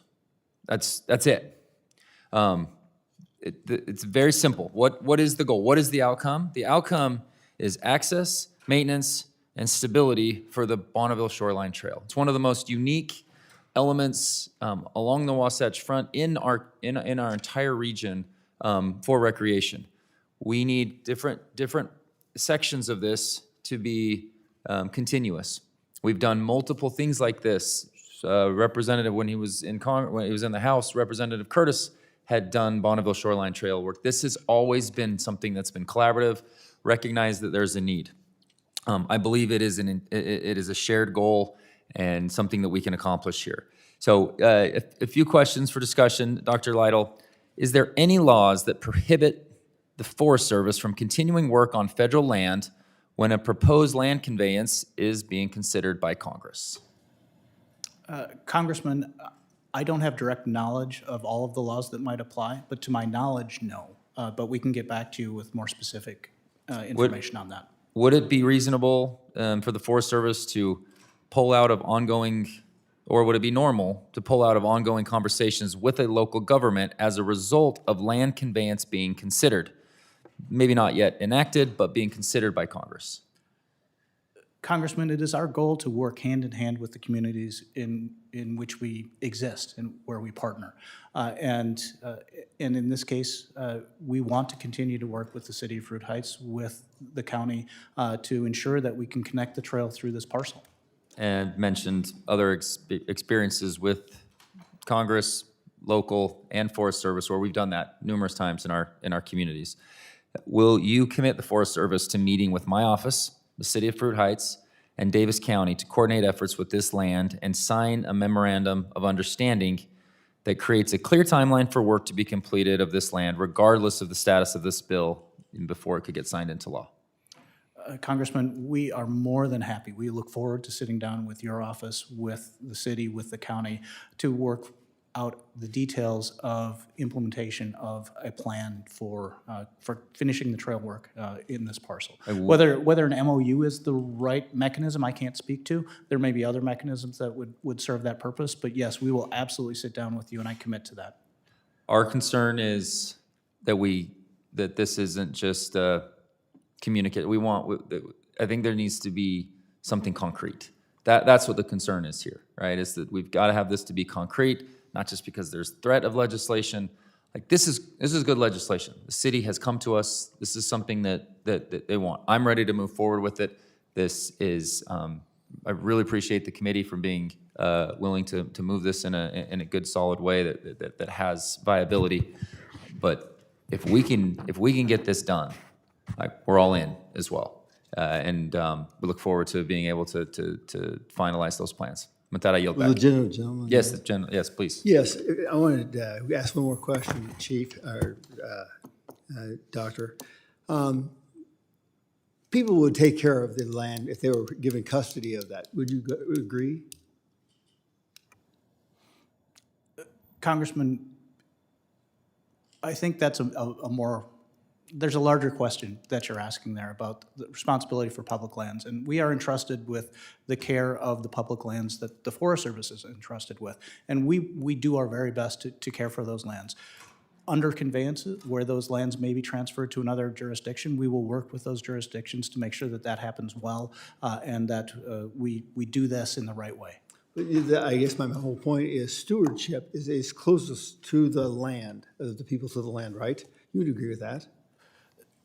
Congressman, absolutely. Stewardship is a responsibility of those who are there on the land, whether that's our federal employees who care very deeply about the lands that they are entrusted with, the other local governments that we work with, or private individuals.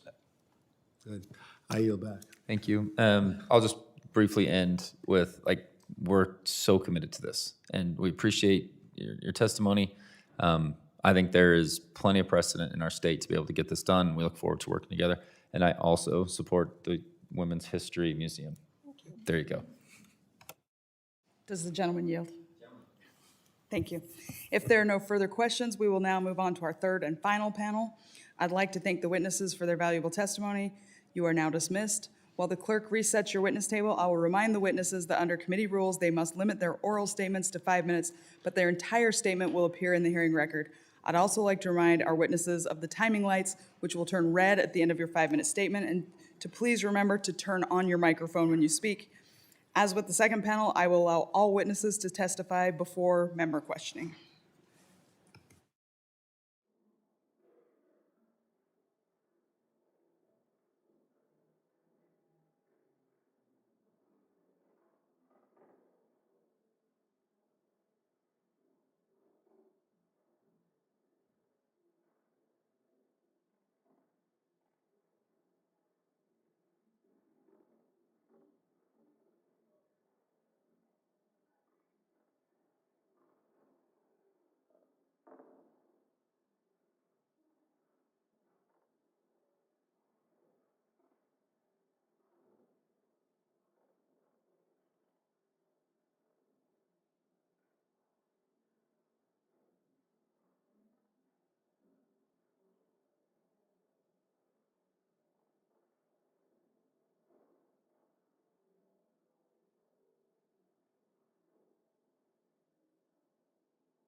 First, I'd like to recognize the gentleman from Colorado, Mr. Hurd, for 30 seconds to introduce our first witness. Thank you, Madam Chair. It's my pleasure to briefly introduce our witness from Colorado's 3rd Congressional District, Michelle Matier. Michelle currently serves as the administrator of URA, where she is leading efforts to responsibly manage and maintain critical water infrastructure, including the Crystal Reservoir and Half Moon Dam. Michelle brings more than 15 years of municipal leadership experience from her time with the town of Minturn, culminating in her role as town manager. She is a graduate of Colorado State University and has degrees in biology and organizational leadership. And with those degrees, she combines technical knowledge with strong administrative expertise. I appreciate her willingness to share her insights today and look very much forward to her testimony. Thank you, Madam Chair, and with that, I yield back. Thank you, Representative Hurd. I will now recognize Ms. Michelle Matier, City Administrator for the City of Ouray, Colorado. Ms. Matier, you are recognized for 5 minutes. Thank you. Chairman Tiffany, Ranking Member Neguse, and members of the subcommittee, on behalf of Mayor Underwood and the entire Ouray City Council, I'd like to thank you for the opportunity to testify on the Crystal Reservoir Conveyance Act. I would also like to very much thank Representative Hurd for his leadership in sponsoring this bill and introducing it during a government shutdown, given the urgency of enabling the city of Ouray to take ownership, repair the Full Moon Dam, and refill the reservoir. The Crystal Reservoir Conveyance Act directs the Secretary of Agriculture to convey approximately 45 acres of land underlying and surrounding Crystal Reservoir and Full Moon Dam to the city of Ouray, Colorado. We are here today because the reservoir has been drained while the United States Forest Service reviews the options available for addressing the repairs and maintenance needed to operate the Full Moon Dam. The city recognizes the need for improvements and repairs to the Full Moon Dam in order to refill the reservoir.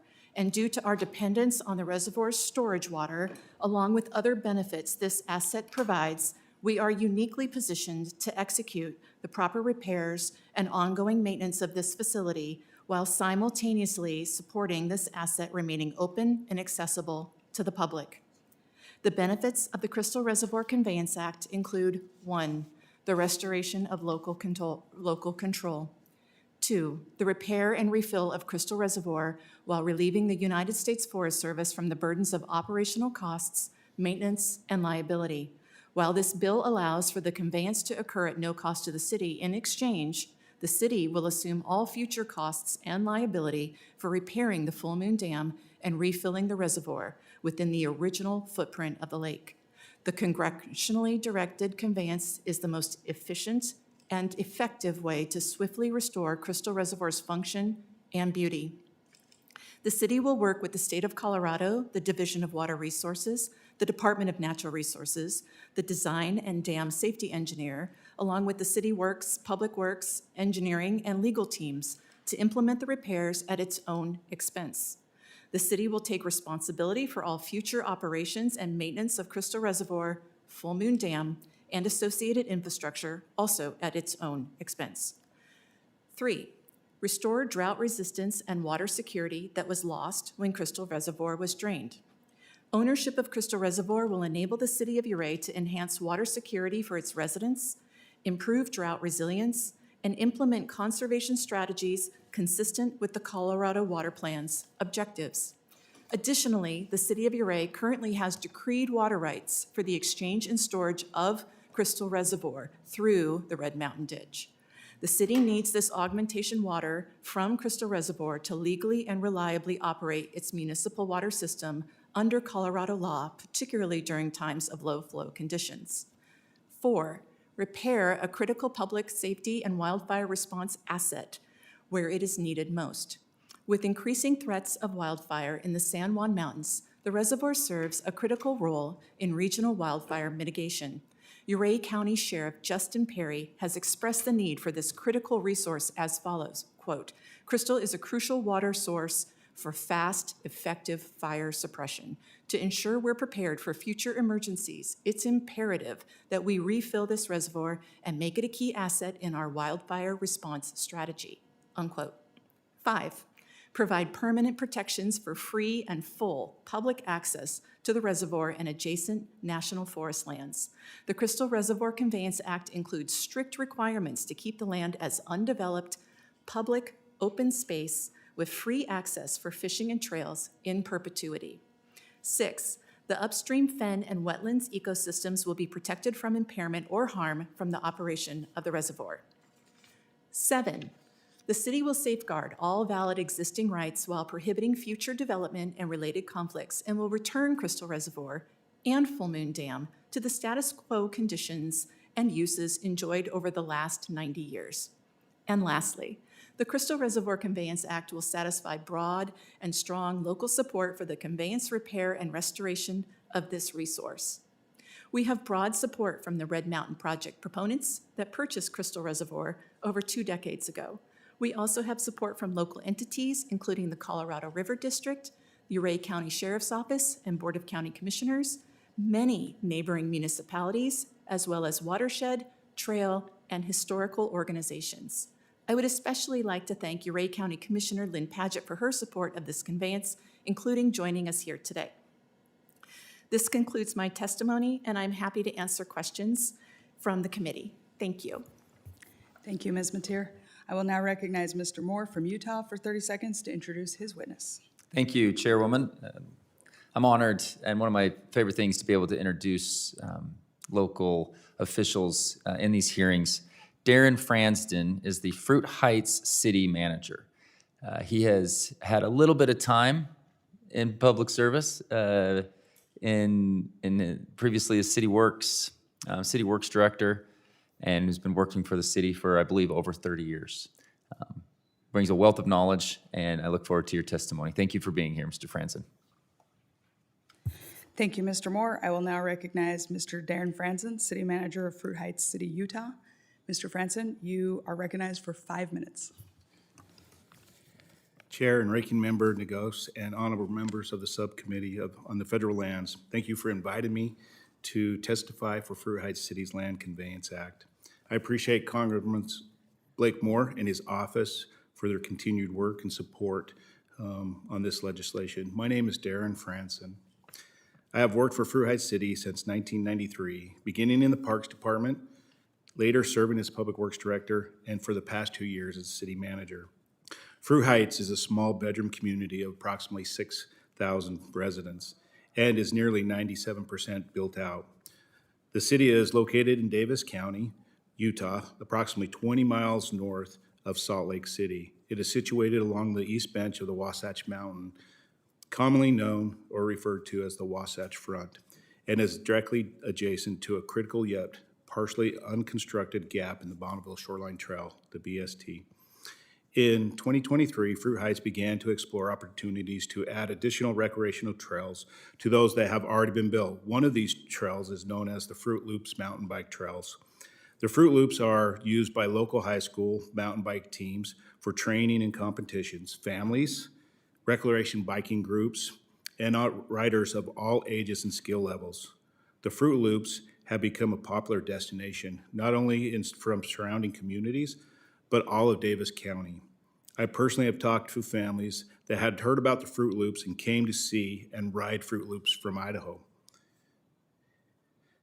With very limited open space remaining within the city boundaries, former Mayor John Pullman in early 2024 began working with the U.S. Forest Service to explore opportunities to add additional trails on the Forest Service property. Fruit Heights submitted a formal needs request to the Salt Lake City Forest Service. Mayor Pullman and city staff actually met on site with the Forest Service representatives to discuss the potential of trails locations on the Forest Service property and the city's long-term vision for recreation and connectivity. While the Forest Service did not object to the proposed trail system, they identified several requirements that would need to be addressed, including issues related to the BST. The Bonneville Shoreline Trail is a popular scenic multi-use trail designed to follow the ancient shoreline prehistoric Lake Bonneville along the foothills of the Wasatch Front. Davis County, along with other counties, municipalities, has worked with the Forest Service for many years to construct and connect this regional trail system. Challenges associated with the segment of Fruit Heights have slowed the progress in this area, resulting in the city missing a grant opportunity for which it otherwise would have qualified. In response, Mayor Pullman discussed potential ways to streamline and accelerate the process, which led to discussion with Congressman Moore regarding to the possibility of conveying the land to Fruit Heights and to the city of Farmington. The BST alignment now has been determined, and the portion above Fruit Heights is scheduled to start summer 2026, if everything is correct with the Forest Service in the county.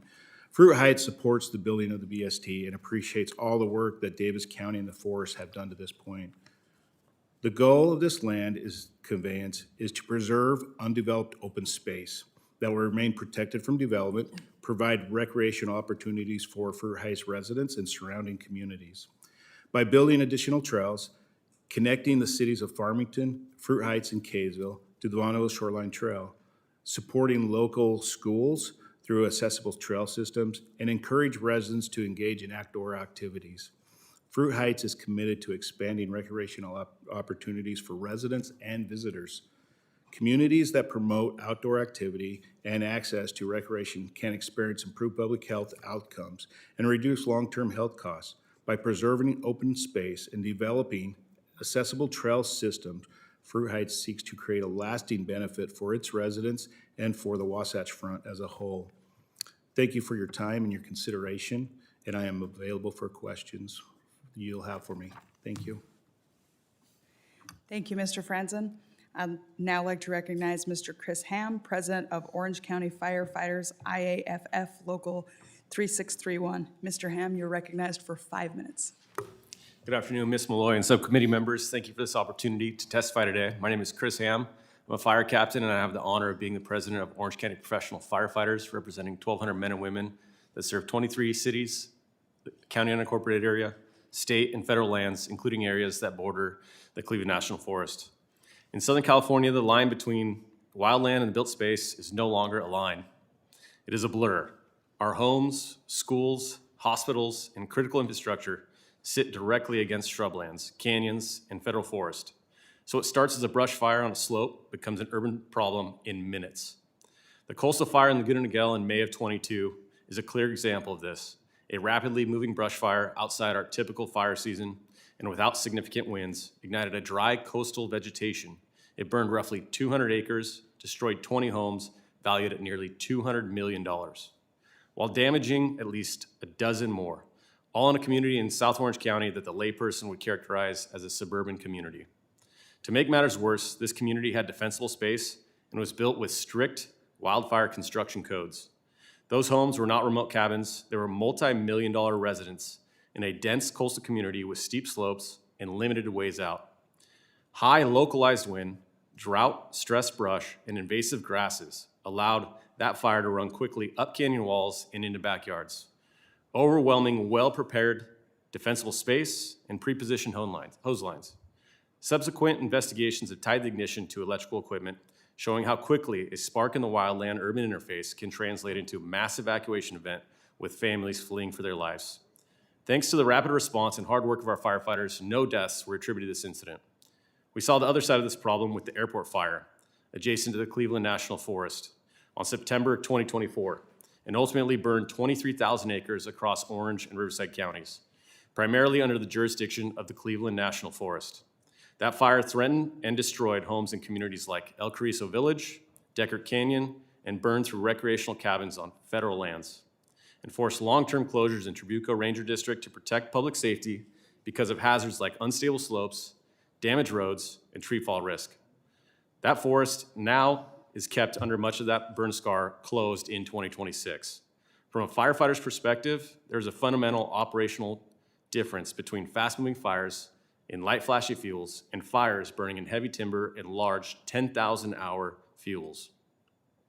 In the light fuels that dominate our coastal slopes and much of the wildland-urban interface, annual grasses, invasive weeds, and shrublands, fires ignite easily, respond almost instantly to wind, and erase any meaningful separation between the wildland and structures. In heavy timber and large down material, fire behavior can be intense and long duration, but the boundary between the forest and developed area is often more defined, which allows for clear planning, constructive fuel breaks, and defensive tactics around structures. The challenge in Southern California is that we have both conditions layered together. A fire may start in light flashy fuels below a neighborhood, quickly transition into structure fires as embers land on roofs and in backyards, and then run into the forest, heavier brush and timber on federal wildlands, becoming a large, long-duration incident like the airport fire. That means when we respond, we are simultaneously managing a wildland fire, multiple structure fires, and a federal land incident, often being managed by the initial responding units. Fire is and always has been part of our natural landscape, but what we're seeing now is not the historic fire regimen for those ecosystems. Year after year, fires prolonged drought, and the spread of invasive grasses and weeds have fundamentally altered the shrubland ecosystems like chaparral and coastal sage scrub. These invasives create continuous carpets of fine fuel that dry early, carry fire farther and faster, and then reestablish quickly after a burn. Along with more developments encroaching into the wildland, we are locked into a cycle of shorter fire return intervals, higher intensity, and more frequent structure loss at the edge of communities. This is exactly the pattern along our coastal slopes and in canyons draining into the Cleveland National Forest. That is why I'm here in strong support of Congressman Dave Min's Brush Fires Act. Our frontline firefighters and communities we protect. This bill matters because it acknowledges that shrubland fire is its own problem, not just a smaller version of a forest fire. It will force a hard look at which strategies work under Southern California's wind, slope, and fuel conditions, where we should prioritize treatments in the wildland-urban interface, and what policy and budget barriers keep us from doing the right work in the right places. In my view, the Brush Fires Act is not an academic exercise. It is a necessary step towards a realistic, shrubland-specific playbook for places exactly like the communities my members serve. I urge the subcommittee to advance the Brush Fires Act and to pair it with sustained support for implementing its findings in shrubland-dominated, high-value, high-population regions like Southern California. Our firefighters are ready to do the work. We need the federal government to give us the specific science, policy, and tools to match the threats we face. Thank you. Thank you, Mr. Ham. Next, I'd like to introduce Ms. Margaret Byfield, Executive Director of American Stewards of Liberty. Ms. Byfield, you are now recognized for 5 minutes. Thank you. Do I say Chairwoman Malloy? You can if you would like to. Okay. Since we had a nice switch, thanks to your bill. So, Chairman Malloy, Representative Gosar, and honorable members of this committee, I appreciate the opportunity to discuss the importance of passing the Land and Social Security Optimization Act, the LASSO Act. My name is Margaret Byfield. I serve as the Executive Director of American Stewards of Liberty, and we're a property rights organization that has been around for about 34 years. We have members all across the nation, many of whom are the people who steward our federal lands. They are the ranchers, farmers, timber producers, miners, oil and gas developers, hunters, and recreationists, the people who have made these lands their homes and who support our vital rural communities. I was raised on a large livestock operation in Nevada, where we held the right to graze lands managed by the Forest Service and the BLM. Through both personal and professional experience, I have seen the damage caused to families, communities, and economies when our federal lands are not utilized as Congress intended. This is why I believe the LASSO Act is needed. First, it will highlight the federal mismanagement of these lands and help correct this by creating a direct link for every American citizen to benefit from the important multiple uses of our natural resources. Second, it incentivizes the proper stewardship of these lands by tying the citizens' prosperity to the flourishing of our abundant natural resources. And third, the bill helps accomplish the original purpose for these lands, multiple use and sustained yield. It is Congress that determines the purposes for these lands, not the federal agencies. And this body has made a distinction between lands that are to be protected and lands that are to be productively used. Those that are protected are done so through laws such as National Parks Act, Wilderness Act, Wild and Scenic Rivers Act, National Wildlife Refuge Act, and more. The remaining federally owned lands outside of what is owned by the Department of Defense are generally identified as multiple use lands. These have been set aside for the specific purpose of providing our nation with the natural resource commodities we need to support the health, safety, and welfare of the people, and the continued prosperity of our nation. Congress has directed the federal agencies to manage these lands in such a manner that all of the uses can occur concurrently as appropriate. When any of these agencies determine that the lands must be restricted, conserved, or locked up, it is an admission that they have failed in the charge given to them by this body. We have seen this occur in the West, where the federal government owns roughly 50% of our land. Most recently, the BLM attempted to circumvent Congress and administratively change the purposes of these lands from multiple use to a conservation policy that eliminated all other uses. The productivity of these lands is vitally important to the local communities that steward these resources. The federal government does not pay property taxes as a private landowner would. It is the revenue generated from the commodities produced that make up this deficit. In simple terms, if the people cannot utilize the natural resources, the dependent communities die. There will be no close services that can quickly rescue a stranded hiker or injured hunter, no gas stations and grocery stores, no necessary services that allow the public an opportunity to enjoy these lands. It is a simple principle. When the people's livelihoods are tied to the productivity of these lands, they take better care of the resources. This is why private lands are more productive than the federal lands. The small landowner's entire paycheck now and in the future is determined by how well they take care of their land today, not by how much they extract.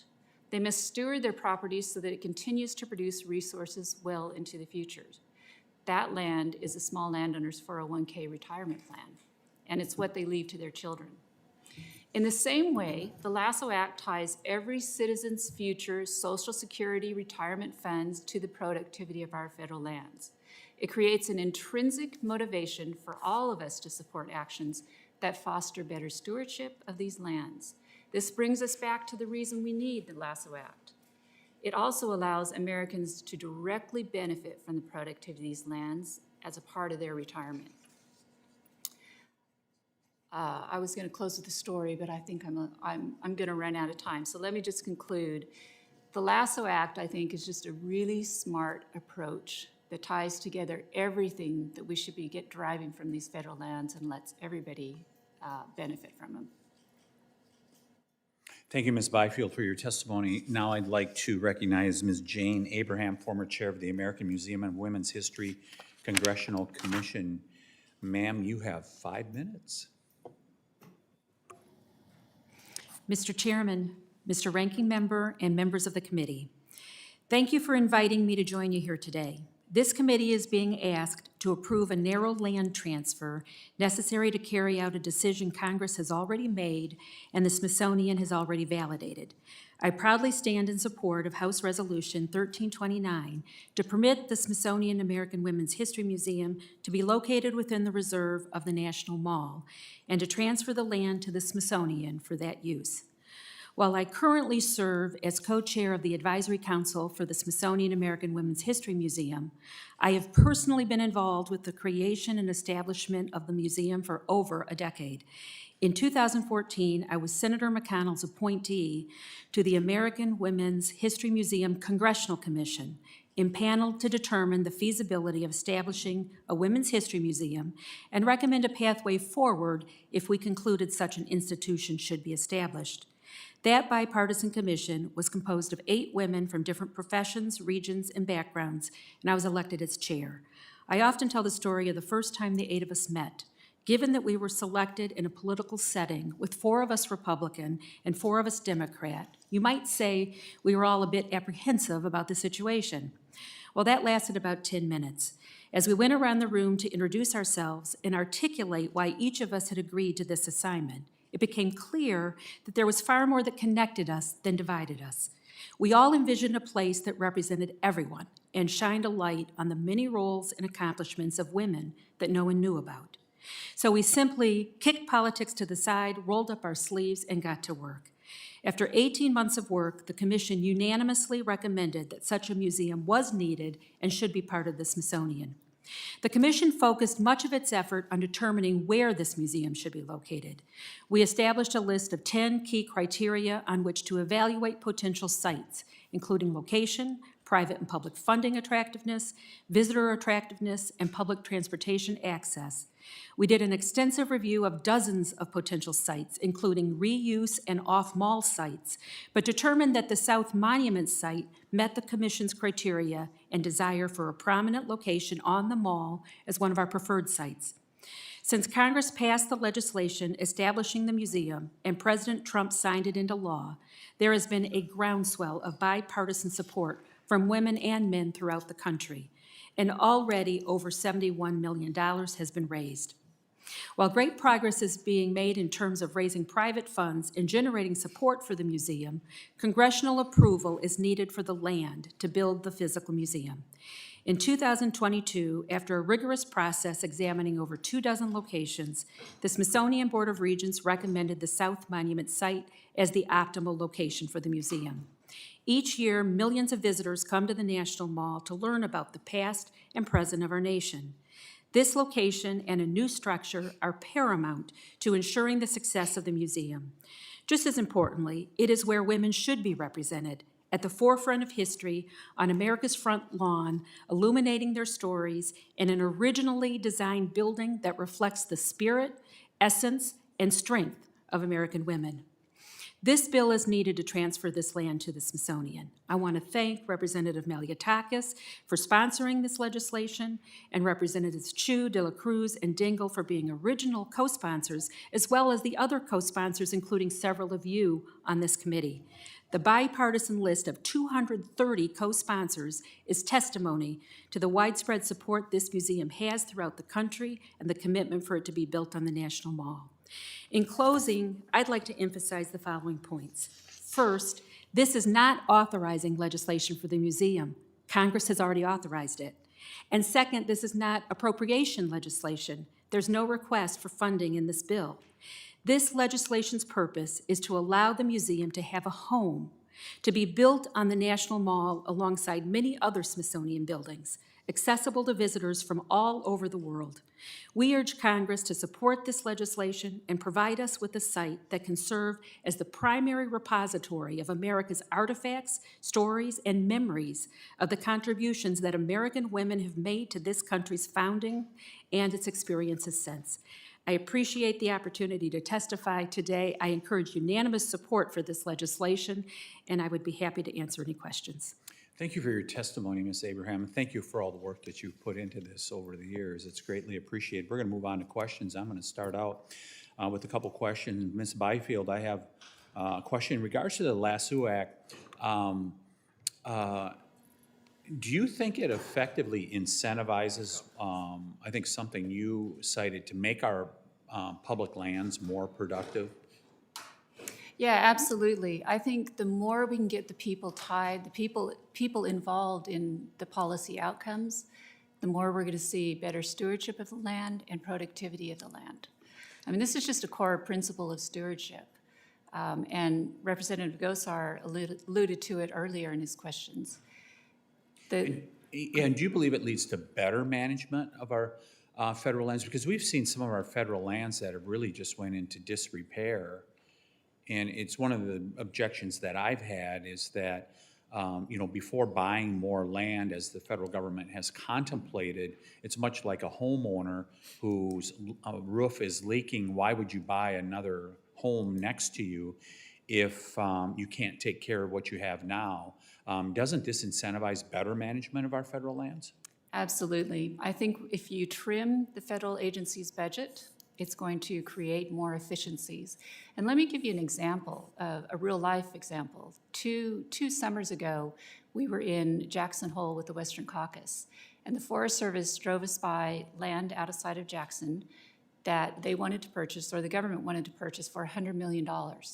Then they get us up to the Forest Service site and give a presentation and explain that they need $218 million for backlog of maintenance. And I think all of us were sitting there thinking, why are you trying to purchase more land when we can't take care of what we have? So yes, what this does is it incentivizes them by trimming the budget really by 10% and paying the American people first.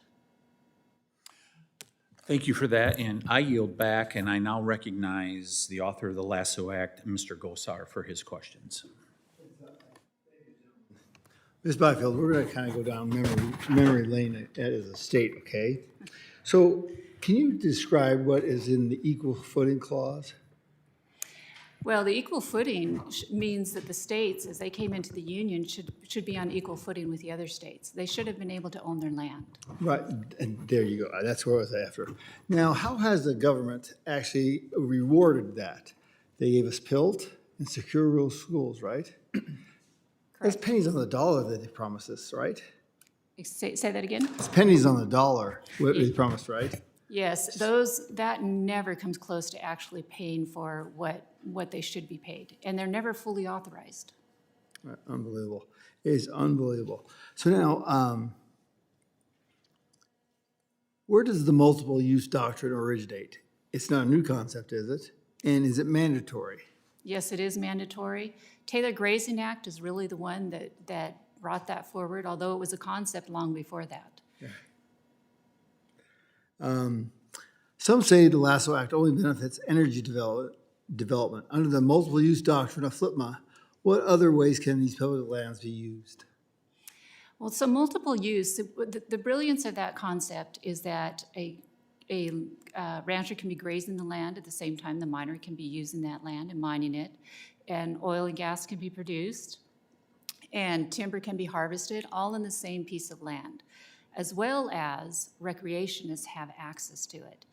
And really, when you have all those uses occurring on the land, they work together intrinsically. They support each other. And for instance, the rancher is the one who puts in the water developments. So like on our ranch, we made sure we had water every 3 miles because that's about what livestock needs in that area. Well, developing those waters also means the wildlife has more water. And so we see as livestock grazing increases and the waters were developed, so does wildlife. So those two things are intrinsic. Mining, oil and gas, timber, they develop a lot of the roads that allow hunters and recreationists to get back into very remote areas that otherwise they'd never be able to see. So all of those industries work together intrinsically and improve the land and really make it a better experience for all Americans. So now, if the Lasso Act were enacted, do you think its success in leveraging those public lands to bolster Social Security, it would bolster Social Security as compared to just increasing the national debt? And that will spark, out of the general treasury fund and furthering the increasing the national debt. Will that spark some of the positive outlooks in regards to the financial markets? Yeah, I think it will. I really think that once we tie America's retirement to the production of the federal lands, we're going to see people more invested in the actual policies on the ground. And so I think that's how we get people involved in better management, better stewardship of our land. So like opportunities like CCC for young people to be involved with the land, improving those lands. Do you see that as also helping that cause? Yeah, absolutely. Now, some have said that this will never accomplish anything. It's only worth right now $2 to $4 billion according to CBO scores. But I see something different because once you get involved here, you partake of what's in it for me. And I think that mantra goes far. Would you agree? I would agree, definitely. And I think we're going to see productivity increase because I think it was during the Obama administration, on the Bureau of Land Management's website, they were bragging about how they had reduced livestock grazing since FLPMA had been passed by 50%. On our forests right now, we know that grazing, those forests are not being grazed to the level that they are required to be grazed. And that, thankfully, is something that this administration is changing. I know on our own property in Nevada, we've believed we could have doubled the capacity and actually improved the resources by doing that. So our history over the last 30 years has been to shrink production, and we definitely have the capacity to increase production. So they may give us a low number or a number that people don't think is very worthwhile by putting 10% into the Social Security, but I think what you're going to end up with is ultimately a much bigger number as productivity is supported more. So one real quick question. Can you describe why this is necessary based upon the land and conservation health that was tried to be passed by the Biden administration? Oh, absolutely. That was a scary proposal. First off, it is Congress that decides what the uses of the lands will be, as now Chairwoman Malloy had pointed out earlier. And what they tried to do was the agencies, the federal agencies tried to replace and circumvent Congress's authority by literally eliminating multiple uses. So instead of issuing a grazing permit, they would issue a conservation permit. And then when they issued that conservation permit, that permit said all other uses had to stop, because now conservation was the highest and best use. So it was. The gentleman's time has expired. My apologies. Thank you, Ms. Byfield. I yield back. Thank you, Mr. Gosar. I'll now recognize Mr. Min for 5 minutes of questioning. Thank you, Madam Chair. It's good to see you up there. I want to thank and introduce Chris Ham, my witness. I want to thank you for your 19 years of service as a firefighter, currently a captain at the Orange County Fire Authority, president of the Orange County Firefighters. Also, look at you, you're a politician, our former politician, council member and mayor of the city of San Clemente. So thank you for your testimony, really appreciate it. And I think you highlighted some of the challenges that are unique to Southern California and to areas that have lots of brushland. I want to highlight first one quick thing that you kind of touched on, but you'd mentioned that there's a lot of multi-million-dollar homes in the area that you serve in Orange County. What is the potential threat of if we had an LA-style fire, like the 2024, what would be the economic impact of that? Just back envelope in your mind, like what are we talking about here? Hundreds of millions, billions, tens of billions? What are we talking about? Yeah, Congressman, thank you for the opportunity. I think it is right in alignment with the Palisades fire, billions of dollars in structural loss and untold number of lives. And I think really what this comes down to is risk versus benefit for the federal government perspective. And so I'm sure there's many other shrublands in the western United States, Colorado and Utah, that have similar shrubland risk, but they don't have the same life or property value risk that we see in Southern California. And as you mentioned, it's right on top of some of these brush fire areas are right on top of homes. So we're talking huge risks here.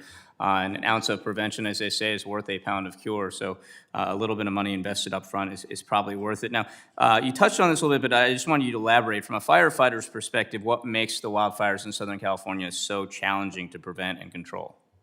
Yeah, so prevention is a big issue for us. And so while we do a significant amount of mitigation work in our off-season, which is now a smaller and smaller window every year, really it's about initial response and getting the appropriate number of resources to that area. But a bill such as yours that's going to study the specific impacts in our region, I think would help us better prepare not only next season, but the following season, year after year. And that's why. And we, of course, have the Santa Ana winds that run through every year, now getting faster and faster than ever, that kind of whip up the winds and potentially turn a little bit of tinder into a huge wildfire. Now, you mentioned data. In 2021, the U.S. Forest Service conducted a comprehensive review on the effectiveness of different fire mitigation techniques, including fuel treatments, across North America. And what they found is that only projects in forested ecosystems had any concrete data. So I assume that if we were able to get more data to you around what fuel treatments and other fire mitigation efforts work best, that would be helpful to you in trying to combat fires in an area like ours in Orange County that has so much chaparral. That's correct, sir. And I think a more regional approach like you're describing is going to be beneficial not only to the residents and firefighters in Orange County, but across the western region. Fantastic. And maybe you could elaborate a little bit on that enhanced federal-local coordination. What do you think are some of the more obvious ways? Our bill, of course, would require the U.S. Forest Service to evaluate ways to enhance collaboration with federal and local partners on wildfire resilience. But do you have any ideas at the top of your head on ways the federal government right now, without this bill, could work better with regional partners? Yeah, I think communication is probably the key. We have really good partnerships at the local and state level that exist today. And so really honing in on what has been done correctly for local and state jurisdictions and just mirroring that exact same programming with the federal government is really the key to success. Fantastic. And I will just state, my view of this bill, it's an important step. It's not a panacea. This is not going to solve the problem of wildfires. But by starting to create the bridges and relationships, better relationships between federal, state, getting better data on what actually works in different ecosystems could help identify ways in which Congress and the U.S. Forest Service can further assist you, whether that's funding, whether that's dedicated resources down the line. So I just want to thank you again for your service. I know we've had some tough losses of personnel in the past decade in Orange County. I want to thank the brave firefighters for always being out there and fighting these fires, and thank you for your service, Chris. Thank you, Congressman. With that, I yield back. Thank you. I'm now going to recognize myself for 5 minutes of questioning. Mr. Franzen, I understand this is your first time testifying in front of Congress, so I'm going to tell you a story really fast before I ask any questions. I did this once when I was a deputy county attorney down in Washington County.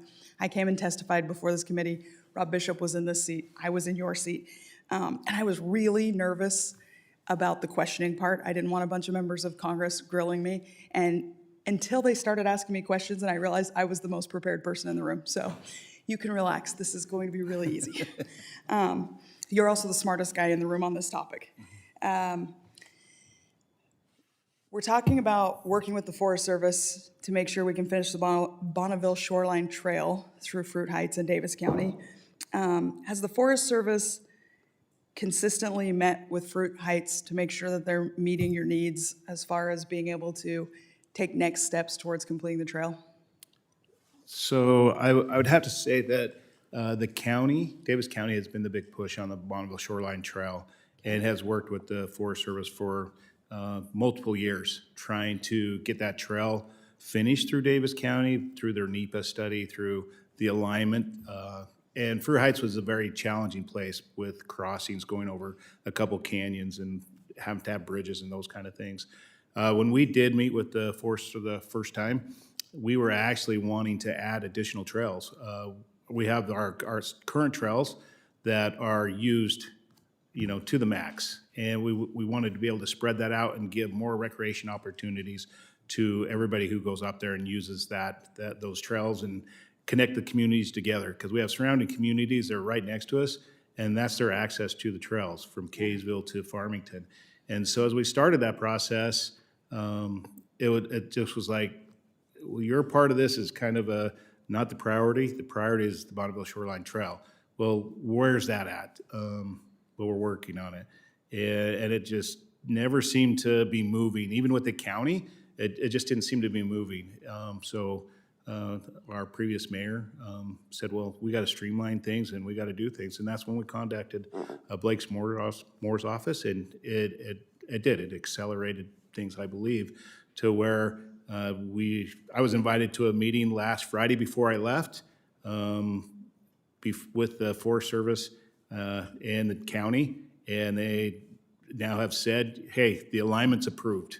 You guys can start working on this summer, which was just kind of a surprise to me, and I think it was a surprise to the county how fast things changed. And if that's great, if that's the plan and we can move forward, I'm in support of that. I don't want to see money wasted, and because of communities and how much time is spent, I don't want to see that wasted. But we do want to see progress, and we just felt like there has not been any progress. Thank you. You've kind of covered it, but is there anything else that you want to share with the committee about what has worked for your community and what hasn't in this process? Well, I will tell you, a few years back, when Senator Hatch was here, we had some land conveyed to Fruit Heights, and we actually built the Fruit Loop Trail system on there, which is a mountain bike, which is very well known through Davis County and far beyond that. I know there's people that come from the surrounding counties that just come up to ride those trails to bring their small kids up, because there are so many different, trails, easy to hard.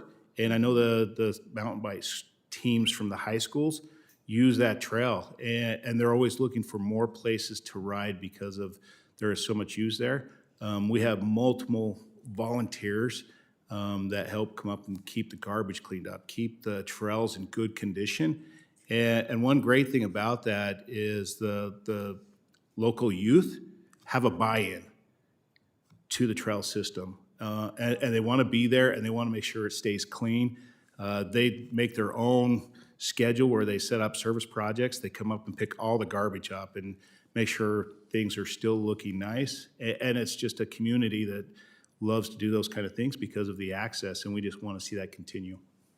Thank you.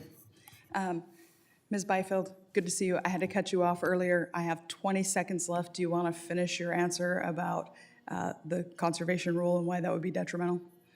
Well, I think I pretty well covered it, but I think that we have to put some durability into preventing federal agencies from doing that again. And I think this is one way to do it. Congress holds the purse strings. So if Congress wants to pay the American people first before the federal agencies, I think that's a smart move. Thank you. Now I'm out of time, so I will yield and recognize Mr. Hurd for 5 minutes. Thank you, Madam Chair. Ms. Metier, thank you for coming to Washington to testify in favor of the Crystal Reservoir Conveyance Act.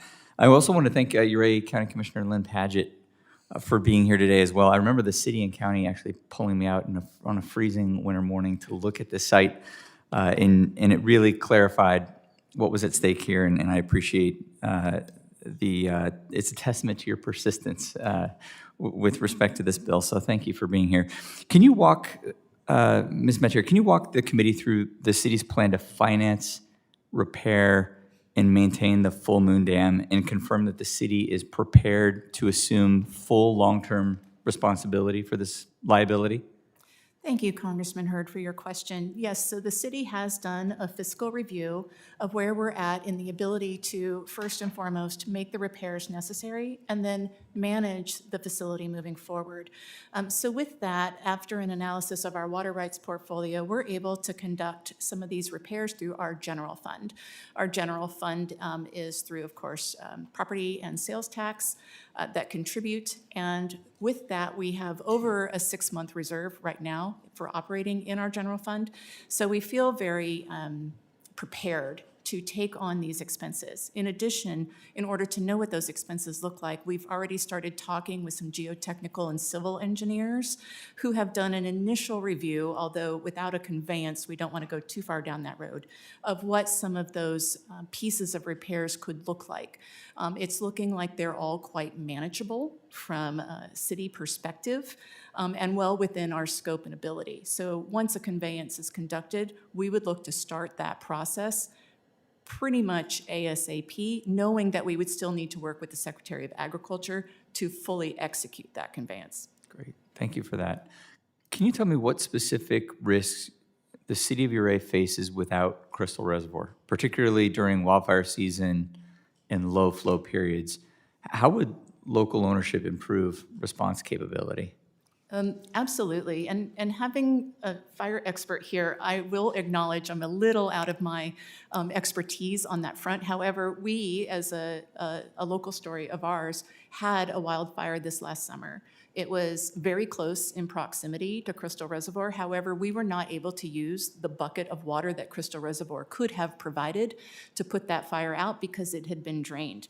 Other buckets of water in the area were not accessible to aircraft carriers due to the trajectory of the aircraft that they would have to commit to in order to get the water out of the water source.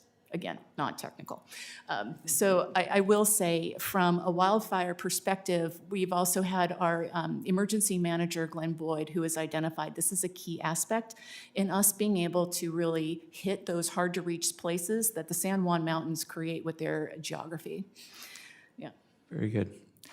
What level of support has this proposal received locally from residents, water users, and public safety officials? It's been really heartwarming to see the regional support. So we've gotten support from our regional municipalities. We've received support from our Board of County Commissioners, our local sheriff who's in charge of wildfire preparedness and mitigation when a wildfire occurs.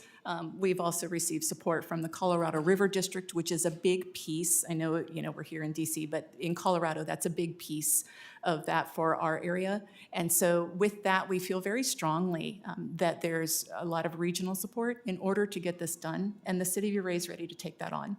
That's great to hear. And you have federal support as well, hopefully officially from my colleagues here on the House side too. So with that, Madam Chair, I would like to yield my remaining time to Mr. Gosar from Arizona. I thank the gentleman from Colorado. Ms. Byfield, I want to kind of go over this one little section again. And it's about what happens with markets. Okay, so when we see better use and we see money coming into the environment, that's usually an impulse, right? It causes a growth spurt, right? Yeah, absolutely. So the multiple use is pretty good paying jobs, right, for rural America? And mining jobs, energy jobs. I mean, this is pretty influential. I know cattle, I hope we get our beef back down to, so it's not $54 for a steak, but all those things act as an impetus so that we see the markets change. That could be even a stock market change, right? Or a bond market. Yeah, I think what we forget about those uses is they are really the infrastructure of the West. So like your rancher, your miner, they're the people who are sitting on the fire boards, on the school district boards, on all of that. We find that dollar that comes out of those productive resources stays in the community and turns over many, many, many times. And so you just have this, the more production, the more the local economy is raised up financially. And there's a really good example of what happens when we eliminate production. And we can see that happen when the Conservation Reserve Program was put in by the USDA. And people were paid to take their lands out of production. And when you go through the West in some of these areas, and we see it in Texas, you can identify the communities that were once very vibrant, but once all those conservation lands came into place, now you have boarded up storefronts in the downtown, and you see that all through these areas. That's what you get when you don't produce from the land. But when you produce from the land, that dollar turns over and over again locally, at the state level, and then ultimately up into the national economy. Mr. Chairman, I would like to submit to the record. I ask unanimous consent to enter the record 4 letters of support from 60 Plus Association, the Association of Mature Americans, Citizens, the Coalition of Arizona, New Mexico Counties for Stable Economic Growth, and Domestic Energy Producers Alliance. So ordered. And Mr. Chairman, my time has expired. Gentleman's time has expired. I now recognize Mr. Moore for 5 minutes for his questions. Thank you, Chairman. Mr. Franzen, again, thank you for being here. Thanks for taking the time to fly out to the Capitol for this very important hearing. Could you describe the importance of recreation to the city of Fruit Heights and how this impacts your role as city manager? I really believe that any kind of recreation where people can get outside builds a community. Our community is a bedroom community. We have one commercial business in Fruit Heights City. So recreation is what brings our community together. Both families, seniors, all that, and the mountains being right there and being able to access that land is a benefit to everyone. Could you just also speak to like the ability to actually connect these two, right? I mean, we all know recreation is important, but for folks that don't necessarily get the Wasatch Front, large Wasatch Mountain Range, Bonneville Shoreline Trail is the old Lake Bonneville that existed in the bed, and there's just all along that Wasatch Front, there's pretty continuous trail network. But what about near Fruit Heights? So in Fruit Heights, once again, the Bonneville Shoreline Trail right now is not there. There are places that people do go up and hike, but the amazing thing about, I will tell you, the Bonneville Shoreline Trail is it connects clear into Salt Lake and beyond Salt Lake south and goes into Weber County.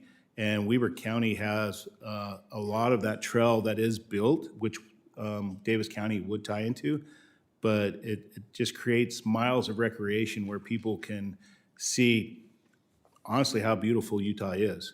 When you're up there on that bench and you're walking or you're riding your bike and you can look over the whole valley and see how much it's grown over the years or how much, people have that opportunity. And it's just one of those things that just builds communities, it builds a state. You mentioned during Ms. Malloy's questions to you that you've seen some uptick in interest. The Forest Service has been more engaged recently. Do you attribute that to the existence of this legislation and how it's progressing?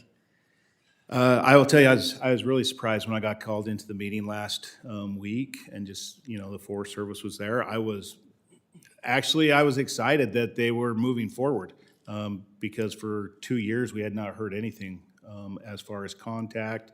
I know the county had even talked to them, and things were just moving very slowly. And it was just like pretty surprising that things had moved forward. I don't know if this legislation's what did it, or if they finally just get everything approved and moved forward. Well, I don't know. What we've heard today, it feels like there's strong commitments to be able to move forward regardless of the status of this legislation. I'm thrilled that we're this far along and we want to continue to see this through. But if they're going to work with our county and municipal leaders, like Ms. Malloy and I are thrilled to be a part of moving this along, and we want to be supportive however we can and keep pushing in areas. But we got really good commitments out of the Forest Service, and I take them for their word that we can move forward. With that, I yield back. Thank you. Gentlemen yields. I want to thank members for your questions here today, and especially want to thank our witnesses for your testimony. Thank you very much. Members of the subcommittee may have some additional questions for our witnesses today. We will ask that you respond to those in writing. Under Committee Rule 3, members of the subcommittee must submit questions to the subcommittee clerk by 5 p.m. on Friday, February 13th, 2026. The hearing record will be held open for 10 business days for those responses. If there is no further business, without objection, the Subcommittee on Federal Lands stands adjourned.